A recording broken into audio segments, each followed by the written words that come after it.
ಸರ್ವಸಿದ್ಧಂ ಶಿವಪ್ರದಂ ಸ್ವಯಂ ಸಿದ್ಧಮಹಂ ವಂದೇ ಸಿದ್ಧಾರೂಢ ಯತೀಶ್ವರ. ಅನಂತ ಕಲ್ಯಾಣ ಗುಣಗಣ ಸಮನ್ವಿತ ಪರಮದಯಾನಿಧಿ ಪರಮಗುರು ಸಿದ್ಧಾರೂಢ ಮಹಾಸ್ವಾಮಿಗಳ ಚಿನ್ಮಯ ಚರಣಗಳಿಗೆ ವಂದಿಸಿ, ಮಠಸ್ಥ ಸರ್ವ ದೇವತೆಗಳಿಗೂ ನಮಿಸಿ,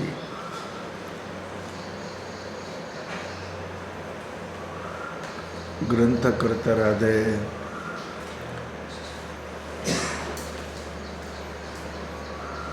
ಭಗವತ್ಪಾದರಿಗೂ ವಂದಿಸಿ, ಈ ಗ್ರಂಥದಲ್ಲಿ ಪ್ರಕ್ರಿಯೆಗಳನ್ನು ಪ್ರತಿಪಾದನೆ ಮಾಡುವುದಕ್ಕೋಸ್ಕರ ಹೇಗೆ ಮಂದಿರ, ಮಠ ಅಥವಾ ಯಾವುದೇ ಕಟ್ಟಡವನ್ನು ಕಟ್ಟಬೇಕಾದರೆ ಭೂಮಿ ಮತ್ತು ಫೌಂಡೇಶನ್ ಹೇಗೆ ಅತ್ಯವಶ್ಯಕವೋ ಅದರಂತೆ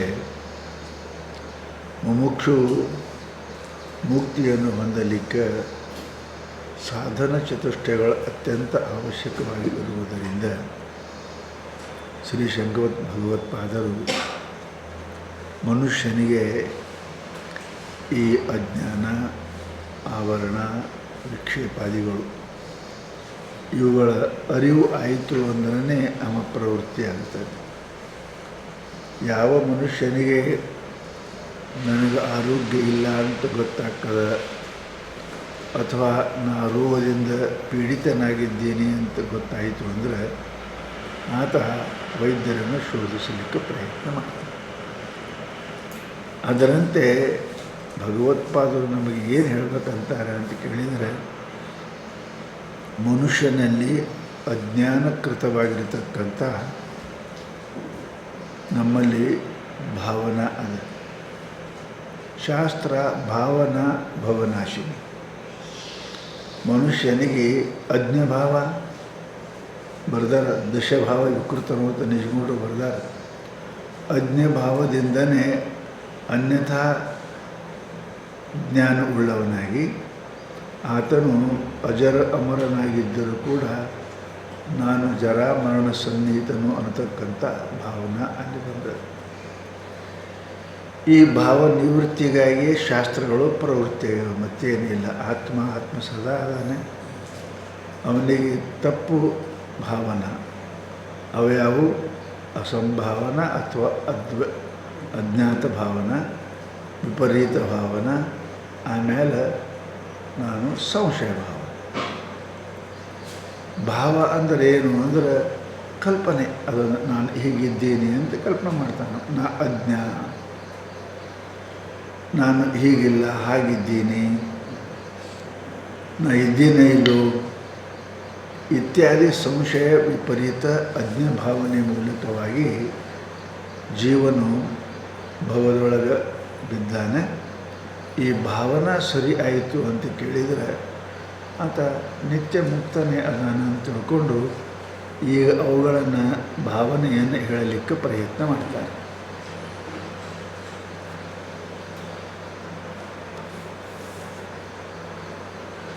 ಇವು ಎಲ್ಲ ಈ ಭಾವನೆಗಳು ನಿವೃತ್ತಿ ಹೆಂಗೆ ಆಗ್ತವೆ ಅಂತ ಕೇಳಿದರೆ ಟೀಕಾಕಾರರು ಬರೀತಾರೆ, ಶ್ರವಣ ಮನನ ನಿಧಿಧ್ಯಾಸನ ಜನ್ಯ ಜ್ಞಾನ ನಾಶತ್ವಂ.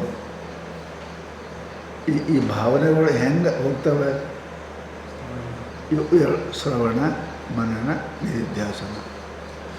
ಆದ್ದರಿಂದ ಅಸತ್ವಾಪಾದಕ, ಅಭಾನಾಪಾದಕ ಆವರಣ ಇತ್ಯಾದಿ ಆವರಣಗಳು ಏನವ ಇವು ಪೂರ್ಣ ಹೋಗಬೇಕು ಅಂದ್ರೆ ಆತ ಶ್ರವಣ ಮಾಡಬೇಕು, ಮನನ ಮಾಡಬೇಕು, ಆಮೇಲೆ ನಿಧಿಧ್ಯಾಸನ ಮಾಡಬೇಕು. ಇವು ಹೋಗ್ತಾವೆ. ತಸ್ಯ ವಕ್ತು ತತ್ರಿತಯ ನಿರಸನಸ್ಯ ದೋಷಹೇತುರಿಯಂ ಪ್ರತ್ಯೇಕ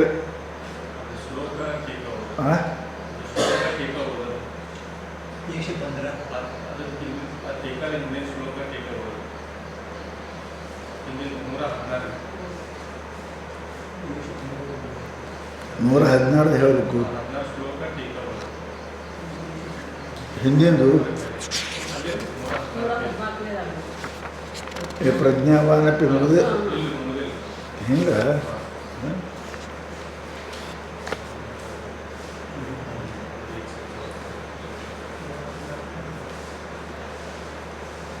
ಈ ಶಾಸ್ತ್ರದಲ್ಲಿ ಗುಣತ್ರಯ ವಿಭಾಗ ಯೋಗೋ ನಾಮ ತ್ರಯೋದಶ ಅಧ್ಯಾಯ. ಭಗವದ್ಗೀತೆಯಲ್ಲಿ ಇವು ಮೂರರ ಬಗ್ಗೆನೇ ಹೇಳ್ಯಾರ. ಏನೇನಾಗ್ತದೆ ಮನುಷ್ಯನಿಗೆ ಅಂತಕ್ಕಂಥದ್ದು ಹೇಳಿರುವುದರಿಂದ ಈ ತಮೋ ಗುಣವು ಏನೇನು ಮಾಡ್ತದೆ ಅಂತ ನಿನ್ನೆ ಕೇಳೀರಿ. ಎಂಥೆಂಥವರು ಅಂದ್ರೆ ನಾನು ಪಂಡಿತ ಜ್ಞಾನಿ ಅಂತಕ್ಕಂಥವ್ರನ್ನು ಕೂಡ ಈ ಯಾವ ತಮಸ್ಸು ಏನು ಮಾಡ್ತಂದ್ರೆ ಮನುಷ್ಯನಿಗೆ ರಜಸ್ಸು ಇವು ತನ್ನ ಪದಚ್ಯುತಿಯನ್ನು ಮಾಡ್ತಾವೆ. ಪದಚ್ಯುತ ಆತ್ಮಸ್ವರೂಪದಿಂದ ಚ್ಯುತಿಯನ್ನು ಮಾಡ್ತಾವೆ. ಅವ ಏನೇ ಇರಲಿ, ಜ್ಞಾನಿ ಇರಲಿ ಅಂದ್ರೆ ಶಾಸ್ತ್ರಜ್ಞಾನ ಇರಲಿ, ಆತ್ಮಜ್ಞಾನ ಇರಲಿ, ನಾನು ತಿಳಿದೇನೆ ಅಂತ ಪರೋಕ್ಷ ಜ್ಞಾನ. ಇಲ್ಲಿ ಜ್ಞಾನ ಅಂದರೆ ಏನು ರೀ? ಇಲ್ಲಿ ಹೇಳಿದ್ರಪ್ಪ ಪ್ರಜ್ಞಾವಾನಪಿ ಪರೋಕ್ಷ ಜ್ಞಾನ ಉಳ್ಳವರು, ಪಂಡಿತೋಪಿ ಏನಪ್ಪ ಶಾಸ್ತ್ರಜ್ಞಾನ ಉಳ್ಳವರು, ಚತುರೋಪಿ ಏನಪ್ಪ ಮಾತುಗಳನ್ನು, ಚತುರಂತೆ ಯಾರಿಗಂತಾರೆ? ಮಾತುಗಳನ್ನು ತಕ್ಕ ಸಮಯದಲ್ಲಿ ಎಷ್ಟು ಬೇಕು ಅಷ್ಟು ಮಾತಾಡೋದು ಚತುರ ಅಂತ. ಅಂದರೆ ಸಿಕ್ಕು ಬೀಳಂಗಿಲ್ಲ. ಮಾತು ಕಡಿಮೆ ಆದರೂ ಸಿಕ್ಕು ಬೀಳ್ತಾರೆ, ಹೆಚ್ಚಾದರೂ ಸಿಕ್ಕು ಬೀಳ್ತಾರೆ. ಎಷ್ಟು ಬೇಕು ಅಷ್ಟು ಆಡಿದ್ರೆ ಹಳ್ಳಿಯಾಗ ಹೇಳ್ತಾರೆ ಕಡ್ದಟ್ಟು ತುರಿಸುವಂತ. ಅಂಥವ್ರು ಏನಪ್ಪ ಎಲ್ಲಿ ಸಿಕ್ಕು ಬೀಳಂಗಿಲ್ಲ. ಮನುಷ್ಯ ಏನಪ್ಪ ಅಧಿಕ ಮಾತಾಡೋಕ್ಕೆ ಹೋಗಬಾರ್ದು, ಎಲ್ಲಿ ಮಾತಾಡೋಕೆ ಅಲ್ಲಿ ಮಾತಾಡಲಾರ್ದೇ ಇರಬಾರ್ದು. ಎಷ್ಟು ಮಾತಾಡೋಕೆ ಅಷ್ಟು ಮಾತಾಡಿದ್ರೆ ಅವನು ಚತುರೋಪಿ ಅತ್ಯಂತ ಸೂಕ್ಷ್ಮ ಅರ್ಥದೃಕ್. ಭಾಳ ಮೈನ್ಯೂಟ್ ಅಂತೀರಿ ನೀವು, ಭಾಳ ಪರೀಕ್ಷೆ, ಭಾಳ ಅದ್ರಾಗೇನು ಎಲ್ಲ ಪರೀಕ್ಷೆ. ಚತುರ ಅಂತ ಯಾರಿಗಂತಾರೆ? ಸೂಕ್ಷ್ಮ ದೃಷ್ಟಿ ಅಂದ್ರೆ ಚತುರ ಅಂದ್ರೆ ಯಾವ ಮನುಷ್ಯನಿಗೆ ಪ್ರತಿಯೊಂದರಲ್ಲಿ ಸೂಕ್ಷ್ಮಾತಿ ಸೂಕ್ಷ್ಮ ವಿಚಾರ ಮಾಡ್ತಕ್ಕಂಥವ. ಹೆಂಗೆ ಭೂತಗಳ ಬಗ್ಗೆ ನೈಯಾಯಿಕರು ಭಾಳ ವಿಚಾರ ಮಾಡ್ಯಾರ. ಅಟ್ ವೇದಾಂತವ್ರು ಗದ್ದಲಾಕ್ಕೆ ಹೋಗಿಲ್ಲ. ನೈಯಾಯಿಕರು ಅಣು ಪರಮಾಣು ಹಿಡ್ಕೊಂಡು ವಿಚಾರ ಏನು ಮಾಡಲಿಲ್ಲ. ಹಂಗೆ ಭಾಳ ಭೌತಿಕ ವಿಚಾರ ಉಳ್ಳವನು ಕೂಡ ಎಷ್ಟೇ ಇದು ಆತ್ಮಾನಾತ್ಮ ವಿಚಾರ ಆಗಲಿ, ನಿತ್ಯಾನಿತ್ಯರೇ ಆಗಲಿ, ಯಾವುದಲ್ಲಿ ಎಷ್ಟು ವಿಚಾರ ಮಾಡಿದರೂ ಕೂಡ ಸೂಕ್ಷ್ಮ ದೃಷ್ಟಿ ಉಳ್ಳವನಿಗೂ ವ್ಯಾಲೀಢ ತಮಸ ನವೆತ್ತಿ. ತಮಸದಿಂದ ವ್ಯಾಲೀಢನಾಗಿ ಅಂದರೆ ಆರೋಪಿತನಾಗಿ, ಮುಚ್ಚಲ್ಪಟ್ಟವನಾಗಿ, ಮುಸುಕಿನಿಂದ ಕೂಡಿಕೊಂಡು ಸತ್ಯವನ್ನು ಆತ್ಮವನ್ನು ಅವ ತಿಳಿಯಂಗಿಲ್ಲ. ಮತ್ತೇನು? ಬಹುಧಾ ಸಂಬತೋಪಿ ಸ್ಫುಟಂ. ಬಹುಧಾ ಒಂದು ಸಲ ಅಲ್ಲ, ಸಾ ತತ್ವಮಸಿ ಶ್ವೇತಕೇತು 2 ಸಲ ಹೇಳೋದು. 9 ಸಲ ಆದರೂ ತಿಳಿಯಾಗಿಲ್ಲ ತಮ್ಮ. ಸಾ ತತ್ವಮಸಿ ಶ್ವೇತಕೇತು ಅಂತ ಪೌನ ಪುಣ್ಯನ ಹೇಳಿದರೂ ಕೂಡ ಸ್ಫುಟಂ ಏನಪ್ಪ ಸಂಬೋಧಿತೋಪಿ ನ ವ್ಯಕ್ತಿ. ಸಂಬೋಧ ಬೋಧ, ಸಮ್ಯಕ್ ಬೋಧ ಸಂಬೋಧ. ಸಮ್ಯಕ್ ಅಂದರೆ ಏನ್ರಿ? ಶ್ರುತಿ ಯುಕ್ತಿ ಅನುಮಾನ, ಇವು 3 ಬೇಕು ಸಮ್ಯಕ್ ಹೇಳುವುದು. ಶ್ರುತಿನೇ ಇರಬೇಕು, ಯುಕ್ತಿನೇ ಇರಬೇಕು, ಅನುಮಾನ ಇರಬೇಕು. ಶ್ರುತಿ ಯುಕ್ತಿ ಶಬ್ದ ಪ್ರಮಾಣ, ಅನುಮಾನ ಪ್ರಮಾಣ, ಅರ್ಥಪತ್ಯ ಪ್ರಮಾಣ, ಇವು ಬಹಳ ಅವಶ್ಯಕವಾಗಿರ್ತಕ್ಕ. ಇವು 3 ಪ್ರಮಾಣಗಳಿಂದ ಸಂಬೋಧಿತೋಪಿ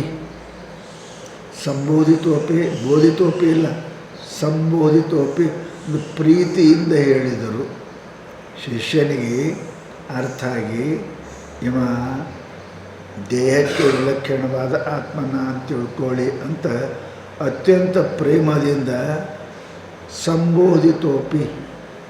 ಹೆಂಗೆ? ಸ್ಫುಟಂ ಅಂದ್ರೆ ಅರ್ಥ ಏನ್ರಿ? ಒಂದು ಶಬ್ದಕ್ಕೆ ಅನಂತ ಅರ್ಥ ಆಗ್ತಿರ್ತಾವೆ. ಸ್ಫುಟ ಅರ್ಥ ಬಹು ಅರ್ಥ ಮೂಲಕವಾಗಿ ಅನ್ಯಾನ್ಯ ದೃಷ್ಟಿಯಿಂದ ಕೂಡ ಸ್ಫುಟಂ ಬೋಧಿತೋಪಿ ನ ವೇತಿ. ಅವನಿಗೆ ತಿಳಿಯಂಗನೇ ಇಲ್ಲ.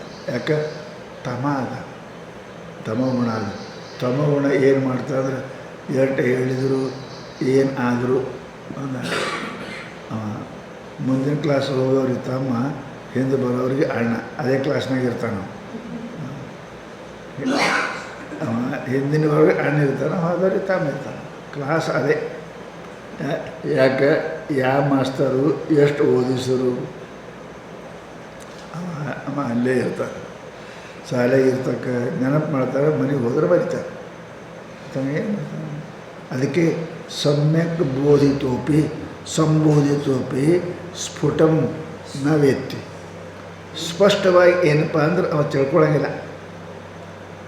ಅರ್ಥಕ್ಕೆ ಸ್ಪಷ್ಟವಾಗಿ ಹೇಳಿದ್ರು ಕೂಡ ಅವನಿಗೆ ಅನುಭವಕ್ಕೆ ಬರೋಂಗಿಲ್ಲ. ಸ್ಫುಟಂ ನ ವೇತ್ತಿ ಇರಂಗಿಲ್ಲ. ಅದಕ್ಕೆ ಭ್ರಾಂತ್ಯಾರೋಪಿತಮೇವ ಸಾಧು ಕಲಯತಿ. ಹೌದಲ್ಲ? ಆಲಂಬತೆ ತದ್ಗುಣ. ಭ್ರಾಂತ್ಯಾರೋಪಿತಮೇವ, ಭ್ರಾಂತಿಯಿಂದ ಆರೋಪಿತನಾಗಿರ್ತಕ್ಕಂಥವನಾಗಿ, ಯಾವುದು ದೇಹಾಧ್ಯಾಸ ಅದರಲ್ಲಿ ಈ ಅಧ್ಯಾಸ ಮೂಲಕ ಆರೋಪಿತ ಅಧ್ಯಾಸ. ಇದು ಕರ್ಣಾಧ್ಯಾಸ, ದೇಹಾಧ್ಯಾಸ, ಇವೆಲ್ಲ ಅಧ್ಯಾಸ ಏನದವ, ಅಧ್ಯಾಸ ಮೂಲಕವಾಗಿ ಸಾಧು ಕಲಯತ್ತಿ ಆಲಂಬತೆ. ಏನಪ್ಪ ಅಂದ್ರೆ ಸರಿಯಾಗಿ ಏನಪ್ಪ ಅಂತಂದ್ರೆ ಅವನಿಗೆ ಗೊತ್ತಾಗಿಲ್ಲ. ಯಾಕೆ ಗೊತ್ತಾಗಿಲ್ಲ ಅಂತ ಕೇಳಿದ್ರೆ ಅವ ವ್ಯಾಲಿಡ್ ತಮಸ ಅದನ್ನು ತಮೋಗುಣದಿಂದ ಆವೃತನಾಗಿರುವುದರಿಂದ ಏನು ಮಾಡ್ತಾನೆ, ಎದ್ದು ತಿಳಿಯಂಗಿಲ್ಲ. ಆರೋಪಿತ ವಸ್ತು ಅಂತ ತಿಳ್ಕೊತಾರೆ. ಭ್ರಾಂತ್ಯಾರೋಪಿತ ಮೇವ ಸಾಧು ಕಲಯತಿ. ಕಲಯತಿ ಅಂದರೆ ಅನುಭವ ಮಾಡ್ತಾನೆ, ತಿಳ್ಕೊತಾನೆ. ಏನು ಭ್ರಾಂತ್ಯಾರೋಪಿತವಾದದ್ದನ್ನೇ ತಿಳ್ಕೊತಾನೆ. ಆಮೇಲೆ ಭಯಾದಿ ಆಗಿರ್ತವೆ. ಹಗ್ಗ ಬಿಡ್ತಾನೆ, ಹಾಮಂತ ತಿಳ್ಕೊತಾನೆ. ಆಮೇಲೆ ಏನಾಗೋದು ಆಗ್ತದೆ. ಅದಕ್ಕೆ ಅಂತ ಭ್ರಾಂತ್ಯಾರೋಪಿತ ಮೇವ ಸಾಧು ಕಲಯತಿ. ಸಾಧು ಅಂದ್ರೆ ಒಳ್ಳೆಯದಾಗಿ, ಚೆನ್ನಾಗಿ, ಖರೆ. ಸಾಧು ಅಂದ್ರೆ ಖರೆ ಅಂತ ತಿಳ್ಕೊತಾನೆ ನಾವು. ಭ್ರಾಂತ್ಯಾರೋಪಿತ ವಸ್ತುವೇ ಸತ್ಯ, ಅವೇ ಸತ್ಯ. ಹಿಂಗೆ ಭ್ರಾಂತ್ಯಾರೋಪಿತವಾದ ದೇಹಾದಿಗಳನ್ನು ನಾನು, ಇದು ಸಂಬಂಧಪಟ್ಟದ್ದು ನನ್ನು ಅಂತ ಅಹಂಕಾರ ಭ್ರಾಂತಿ, ಮಮಕಾರ ಭ್ರಾಂತಿ ಅವನಲ್ಲಿ ಆಗ್ತದೆ. ಯಾಕೆ ತದ್ಗುಣನ ಆಲಂಬತೆ, ಆ ಗುಣಗಳಿಂದ ಸತ್ವ ರಜ ತಮ ಗುಣಗಳನ್ನು ಆಶ್ರಯಿಸಿ ಭ್ರಾಂತಿಯಿಂದ ಆರೋಪಿತವಾದ ದೇಹ ಗೀಯಾದಿಗಳಲ್ಲಿ ಅಹಂಕಾರ ಮಮಕಾರ ಉತ್ಪನ್ನ ಆಗ್ತದೆ.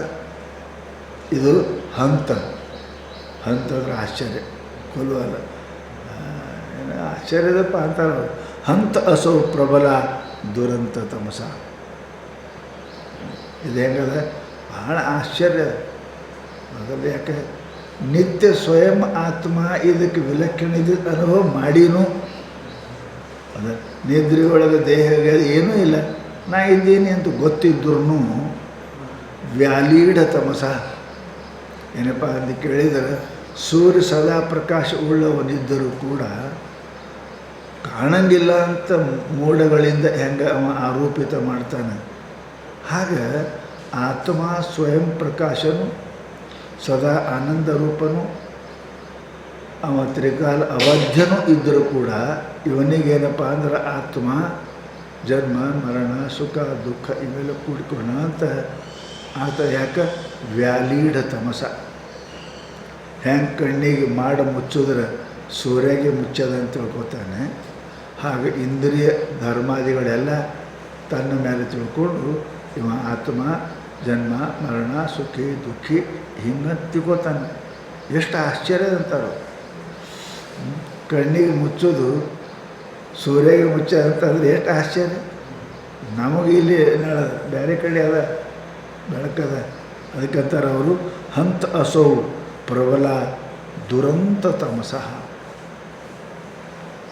ಇದು ಹೆಂಗದ್ರಿ, ಅಂತ ಬಲ ಅಥವಾ ಸಬ್ಬಲ ಹೇಳ್ತಾರಲ್ಲಿ. ಅಂತ ಬಲ ಅಥವಾ ಸಬ್ಬಲ. ಈ ಚಂತನ ಏಷ್ಯಾಗ ಮುಕ್ಕೊಂಡ ಹಮೇಶ ಏನಪ್ಪ ಅಂದ್ರೆ ಫ್ಯಾನ್ದಾಗಿತ್ತು, ಸುಗಂಧ ಇತ್ತು, ದಿನ ಒಂದು ಸಾಯೋ ಟೈಮಕ್ಕೆ ಏಕೆ ಧ್ವನಿಗೆ ಸತ್ತಂದ್ರೆ ಒಂದು ಎರಡು ಅದ್ರಾಗ ಸತ್ತಂದ್ರೆ ದುರಂತ ತಮಸ. ಮೃತ್ಯು ಬಹಳ ದುರಂತ ಆಯ್ತು ರೀ. ಎಲ್ಲರೇ ಏನಪ್ಪ ಆಕ್ಸಿಡೆಂಟ್ ಆಗಿ ಕೈ ಒತ್ತಂಡಿ ಕಾಲು ಒತ್ತಾಗಿ ಸತ್ತ ಅಂದ್ರೆ ಹೆಣ ಕುಣ್ಸೋಕ್ಕೂ ಬರೋಂಗಿಲ್ಲ ನೋಡ್ರಿ. ಇದು ದುರಂತ ತಮಸ. ಇದು ಅಂಥ ದುರಂತರಿದು. ಹಾಂ, ಅದು ಹೆಣ ಕುಣ್ಸೋಕ್ಕೂ ಬರೋಂಗಿಲ್ಲ, ಅದ್ರ ಮುಂದೆ ಕುಂಡ್ರಾಗ ಅಳಕ್ಕೂ ಬರೋಂಗಿಲ್ಲ. ಅಲ್ಲಿಂದ ಅಲ್ಲೇ ಒಯ್ಬೇಕು ರೀ. ಎಲ್ಲಿಂದ ರೋಡ್ ಮೇಲಿಂದು ಸುಡುಗಾಡಿಕೆ ಒಯ್ಯೋದು. ಅದು ಕುಣ್ಸೋಂಗಿಲ್ಲ, ಹಾರ ಹಾಕೋಂಗಿಲ್ಲ, ನಡೀತೆ ಆಗಿಲ್ಲ. ಯಾಕೆ ತುಕುಡಿ ಆಗ್ಯದ. ಇದೇನು ದುರಂತ ತಮಸ ಅಂತ ದುರಂತ ಐತ್ರಿ. ಇದು ಭಾಳ ಚಲೋ ಸಾಯ್ಲಿಲ್ಲ ರೀ. ಭಾಳ ಅನ್ನ ಉಣ್ಣೆಯಾಗಿ ಸತ್ತಾನಂತಾರೆ ನೋಡ್ರಿ ಹಳ್ಳ್ಯಾಗ. ಭಾಳ ಅನ್ನ ಸತ್ತಾನ, ಸಾಯೋದು ಖರೆ, ಒಂದೊಂದು ಭಾಳ ದುರಂತ ಆಗ್ತಾಯಿತ್ತು. ಅದಕ್ಕೆ ಹೇಳ್ತಾರೆ ಅವರು ಶಾಸ್ತ್ರ, ಇದು ಈಗ ಸ್ವಚ್ಛದಾನಂದ ಸ್ವರೂಪನಾಗಿರ್ತಕ್ಕಂಥ ಆತ್ಮನಿಗೆ ಮರೆ ಮಾಡಿ ಅಜರನಿಗೆ ನಾನು ಮರಣ ಮುಪ್ಪಾಗುವನು, ಅಜನ್ಮನಿಗೆ ನಾನು ಜನ್ಮ ಆಗುವನು, ಸದಾ ಇವೆ ನಾ ಸಾಯುವನು ಅಂತ ಏನು ಆಗ್ಯದಲ್ಲ, ಇದು ವ್ಯಾಲಿಡ ತಮಸ. ತಮಸ್ಸ ಗುಣದಿಂದ ಆವೃತನಾಗಿರ್ತಕ್ಕಂಥ ಆಗ್ಯದಲ್ಲ, ಇದು ಬಹಳ ಆಶ್ಚರ್ಯ ಅಂತಾರೆ. ಇದು ದುರಂತ, ಅದು ಆಶ್ಚರ್ಯ. ಹಂತ ಅಸೌ ಪ್ರಬಲ ದುರಂತ ತಮಸ. ಇದು ಆಶ್ಚರ್ಯದ ಹಂತ ಅಸೌ. ಹಂತಂದ್ರೆ ಈ ಘಟನೆ, ಅಸೌ ಈ ಘಟನೆ ಬಹಳ ಆಶ್ಚರ್ಯ, ಬಹಳ ಆಶ್ಚರ್ಯ. ನಿತ್ಯ ಮುಕ್ತ, ಸದಾ ಸುಖಿ, ಸದಾ ಪ್ರಜ್ಞಾವಾನ್ ಅಂತೇಳಿ ಅಂಥವನಿಗೆ ಹೀಗಾಗ್ಯದಲ್ರಿ. ಬುದ್ಧಿಲ್ಲ, ನಾ ದುಃಖಿ ಇದ್ದೀನಿ, ನಾ ಸಾಯ್ತೀನಿ. ದೇಶ ಕಾಲ ವಸ್ತು ಪರಿಚ್ಛಿನ್ನ ರಹಿತವಾದ ಆತ್ಮನಿಗೆ ದೇಶದಿಂದ ಕಾಲದಿಂದ ವಸ್ತುವಿನಿಂದ ಪರಿಚ್ಛಿನ್ನ ಮಾಡೋದಲ್ಲ ಹಂತ. ಭಾಳ ಆಶ್ಚರ್ಯ ಅಂತವ್ರು. ಯಾಕೆ ವ್ಯಾಲಿಡ ತಮಸ, ತಮಸದಿಂದ ಆವೃತನಾಗಿರೋದ್ರಿಂದ ಅದು ಹಿಂಗೆ ಮಾಡ್ತದೆ. ಅದು ಯಾವುದು? ಶಕ್ತಿರ್ ಮಹಾತ್ಯಾವೃತ್ತಿ, ಮಹಾಶಕ್ತಿ ಆವೃತ್ತಿ. ಯಾವುದು? ತಮೋಗುಣ. ತಮೋಗುಣದ ಶಕ್ತಿಯಿಂದ ಮನುಷ್ಯ ಏನಪ್ಪ ಅಂತ ಕೇಳಿದರೆ ಅವ ನಾನು ಹುಟ್ಟುವವನು ಸಾಯುವಂತೆ ಕೂತಾಗ ಇದು ಬಹಳ ಆಶ್ಚರ್ಯ ಅದ. ದುರ್ಘಟನ. ದುರಂತ ಅಂದರೆ ದುರ್ಘಟನ. ಅಂತ ಸರಿ ಇಲ್ಲ, ಅಂತಿಲ್ಲ, ದುರ್ ಅಂತ. ಇಂಥ ಅಂತ ಇದೇನಪ್ಪ ಅಂತ ಕೇಳಿದರೆ ಇದು ಎದರಿಂದ ಹಾಕಿದ್ರೆ ತಮೋ ಗುಣದಿಂದ ಆಗುತ್ತದೆ. ತಮೋ ಗುಣದಿಂದ ಅದನ್ನು ಟೀಕಾಕಾರರು ಭಾಳ ಚೆಂದಾಗಿ ಬರ್ದಾರೆ, ಭಾಳ ಚೆಂದ ಬರ್ದಾರೆ. ಪ್ರಜ್ಞಾವಾನಪಿ ಅದರು. ಪ್ರಜ್ಞಾವಾನ್ ಅಂದರೆ ಪ್ರಜ್ಞಾ ತ್ರೈಕಾಲಿಕಿ ಮತ.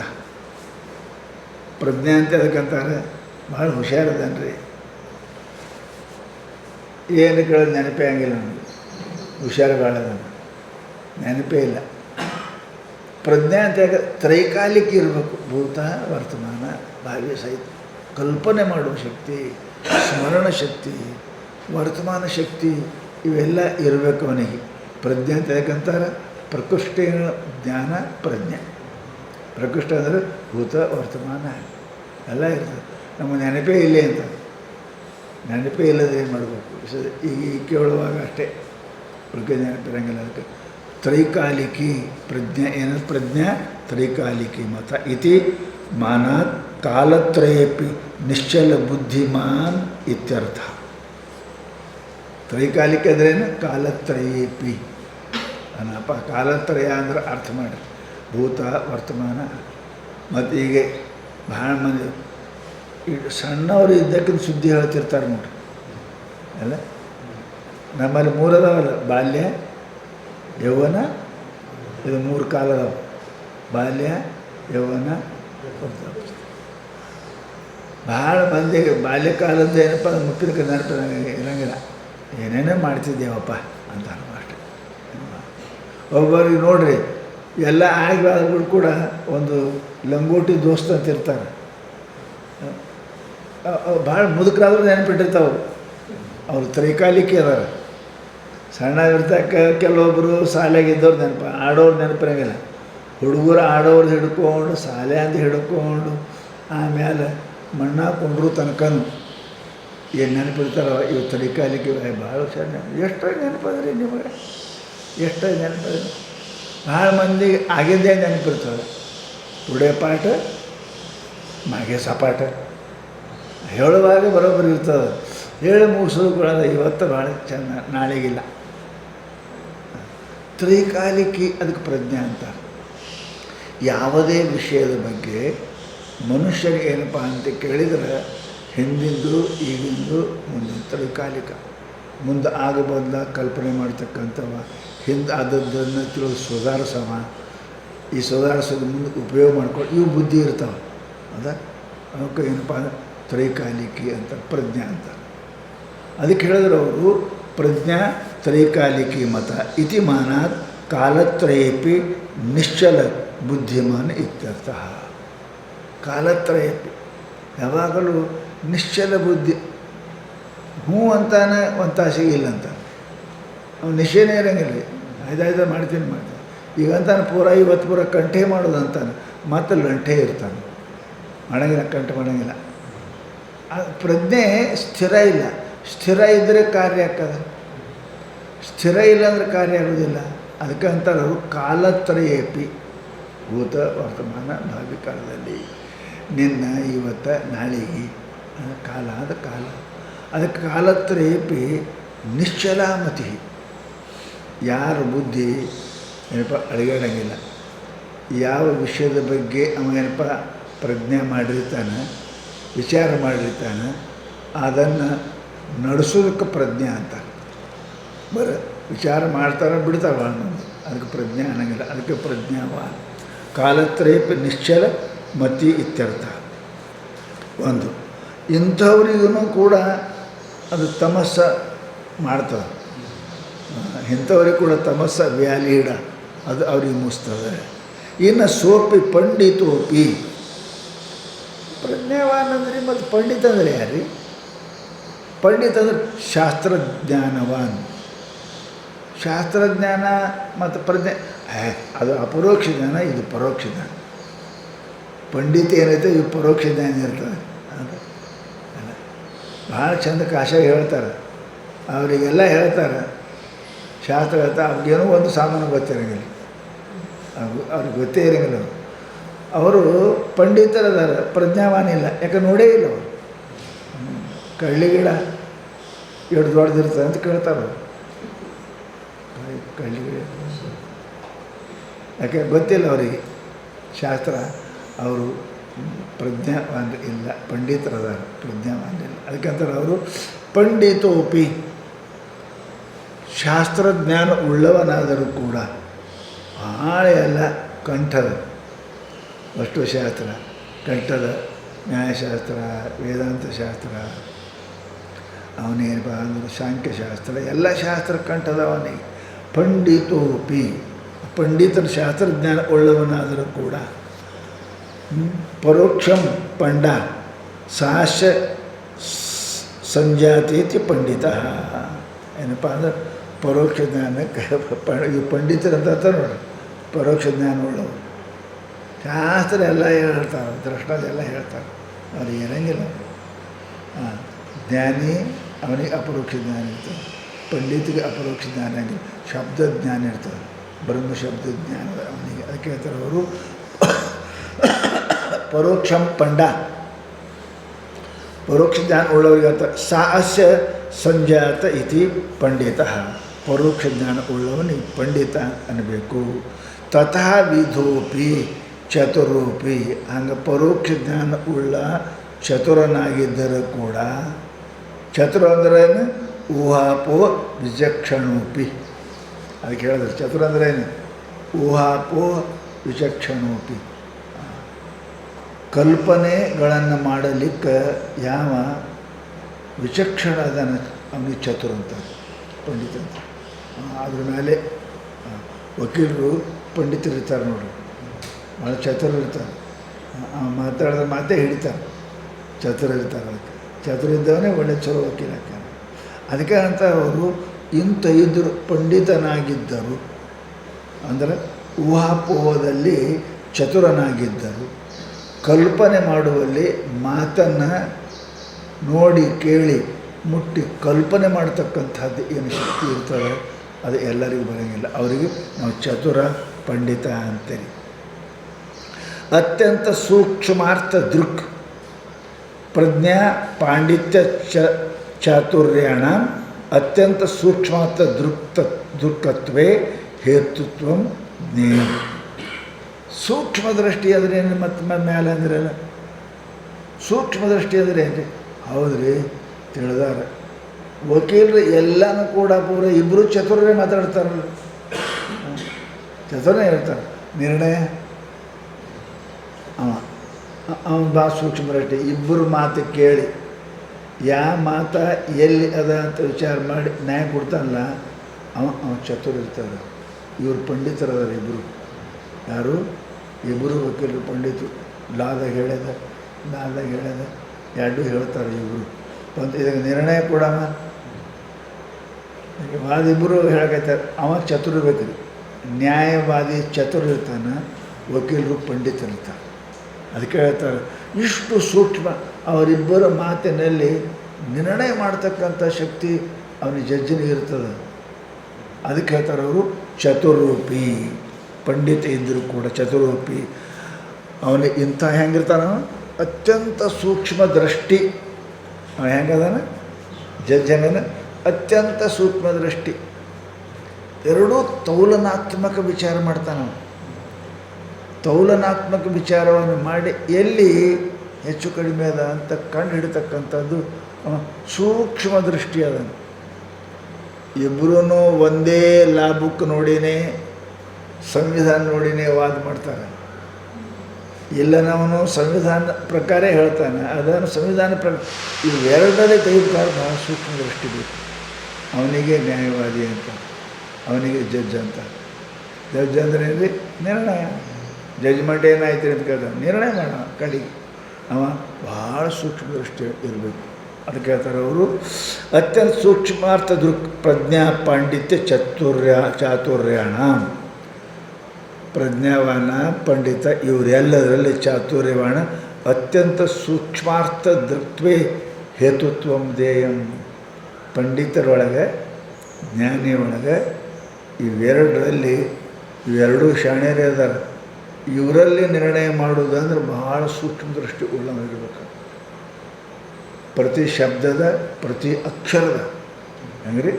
ಪ್ರತಿ ಶಬ್ದ, ವಾಕ್ಯ, ಶಬ್ದ, ಅಕ್ಷರ ಇವುಗಳನ್ನು ಕಂಡು ಹಿಡಿದು ಅರ್ಥ ಮಾಡೋ ಸೂಕ್ಷ್ಮಾರ್ಥ ದೃಷ್ಟಿ ಇರ್ತಾನೆ.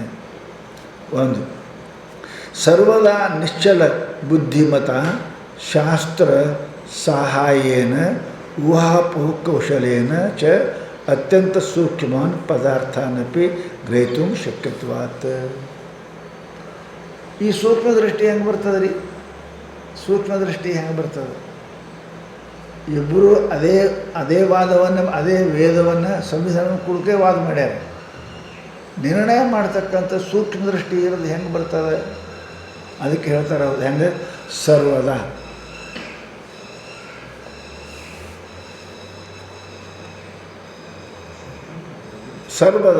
ನಿಶ್ಚಲ ಬುದ್ಧಿಮತ. ಅವನ ಬುದ್ಧಿ ಹೆಂಗಿರ್ಬೇಕು ರೀ? ಮೊದಲು ನಿಶ್ಚಲ ಇರ್ಬೇಕು. ಚಂಚಲ ಬುದ್ಧಿ ಇದ್ದವ ಏನು ನಿರ್ಣಯ ಮಾಡ್ತಾನೆ? ಅವನು ನಿರ್ಣಯನೇ ಮಾಡೋಂಗಿಲ್ಲ. ಹಾಗೇ ಕೆಲಸ ಚಂಚಲ ಇದ್ದವ, ಸಂಶಯ ಇದ್ದವ ನಿರ್ಣಯ ಮಾಡೋಂಗಿಲ್ಲ. ಅದಕ್ಕೆ ಒಬ್ಬರು ಬರೀತಾರೆ, ಮಿಲ್ಟ್ರಿಯಾಗ ಸಾಹೇಬರು ಹೇಳಿದ್ರಂತ, ಹೆಸರು ಕಾಳಿದ್ದು ಮಾಡೋದಿತ್ತು. ಅವ್ರು ಹೇಳಿದ್ರು, ತಮ್ಮ ಸಣ್ಣ ದೊಡ್ಡ ಬೇರೆ ಬೇರೆ ಮಾಡು ಅಂತ ಹೇಳಿದ್ರು. ಹೇಳ್ಕೊಂಡು ಹೋದರು. ಕೊಟ್ಟರೆ ಎಲ್ಲರಿಗೂ ಒಂದೊಂದು ಕಿಲೋ ಕೊಟ್ಟಿದ್ರು. ಯಾರು ಮಾಡಿದ್ರು. ಒಬ್ಬ ಇಟ್ಕೊಂಡು ಹಾಗೆ ಕೂತಿದ್ದ. ऐसा क्यों रे? बराबर निया कहीं ने वो आप क्या बोले? छोटा आदर करो और बड़ा अलग करो बोले. बीच का मैं क्या करूँ? ना ಸಣ್ಣ ಬೇರೆ ಮಾಡಿ ದೊಡ್ಡ ನಡಬರ್ಕಿಂದ ಏನು ಮಾಡಬೇಕು? ಅದಕ್ಕೆ ನಾವು ಮಾಡಿಲ್ಲ ಅಂದ. ಯಾಕೆ ಎಲ್ಲ ಸಣ್ಣ ಎಲ್ಲ ದೊಡ್ಡ ಇರೋಂಗಿಲ್ಲ. ಸಣ್ಣ ದೊಡ್ಡ ಬೇರೆ ಮಾಡಿದೆ, ನಡಬರ್ಕ ಮೀಡಿಯಮ್ ಕ್ಯಾ ಕರ್ನ. ಯಾಕೆ ಅವ್ನು ನಿರ್ಣಯ ತೊಗೊಳಕ್ಕೆ ಬರೋಂಗಿಲ್ಲ ಅವನಿಗೆ. ಅದಕ್ಕೆ ನಿರ್ಣಯ ತೊಗೊಳ್ತಕ್ಕಂಥ ಸಾಮರ್ಥ್ಯ ಇರಬೇಕು. ಅದಕ್ಕೆ ಪಜಲ್ ಅಂತಾರೆ, ಸಂಶಯದಾಗ ಇರ್ತಾರೆ. ಮಾಡ್ಬೇಕಾ ಬಿಡಂಗೂ ಇಲ್ಲ, ಮಾಡಂಗೂ ಇಲ್ಲ, ಸುಮ್ಮನೆ ಕೂತಾನೆ.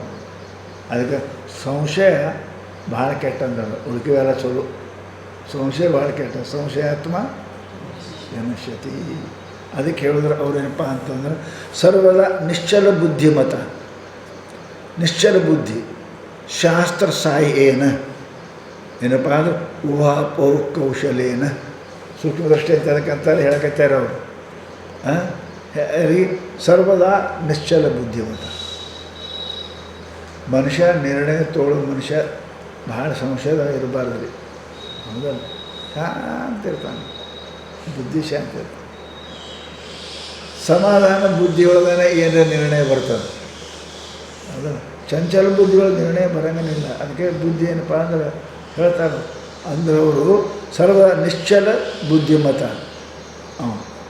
ಆಮೇಲೆ ಶಾಸ್ತ್ರ ಸಹಾಯೇನ ಊಹಾಪೋಹ ಕೌಶಲೇನ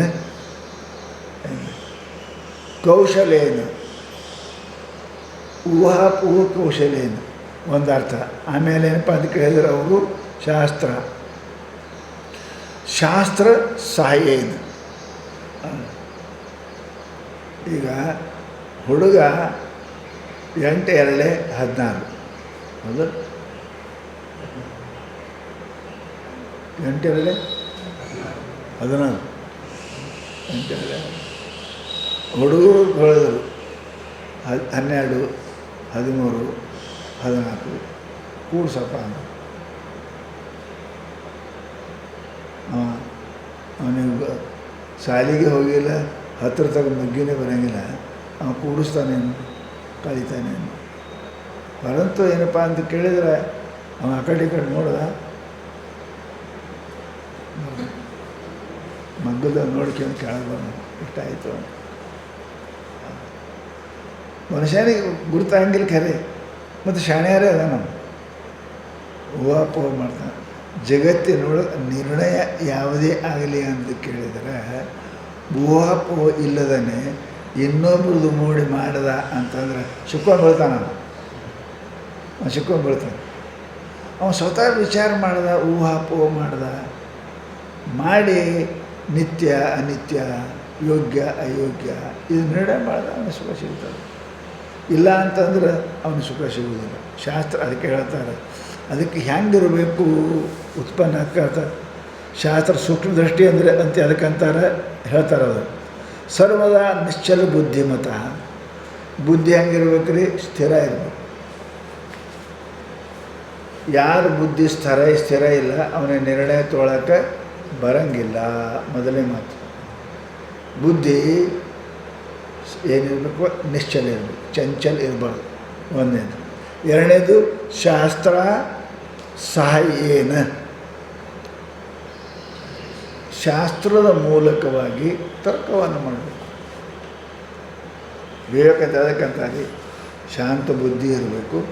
ಯಾವ ಕೇಳ್ತಿರ್ತಾರೆ ಏನು ಯಾವ ರೀತಿಯಾಗಿ ಕೇಳ್ತೀವಿ ಗೊತ್ತಿಲ್ಲ, ಕೇಳೋಣ.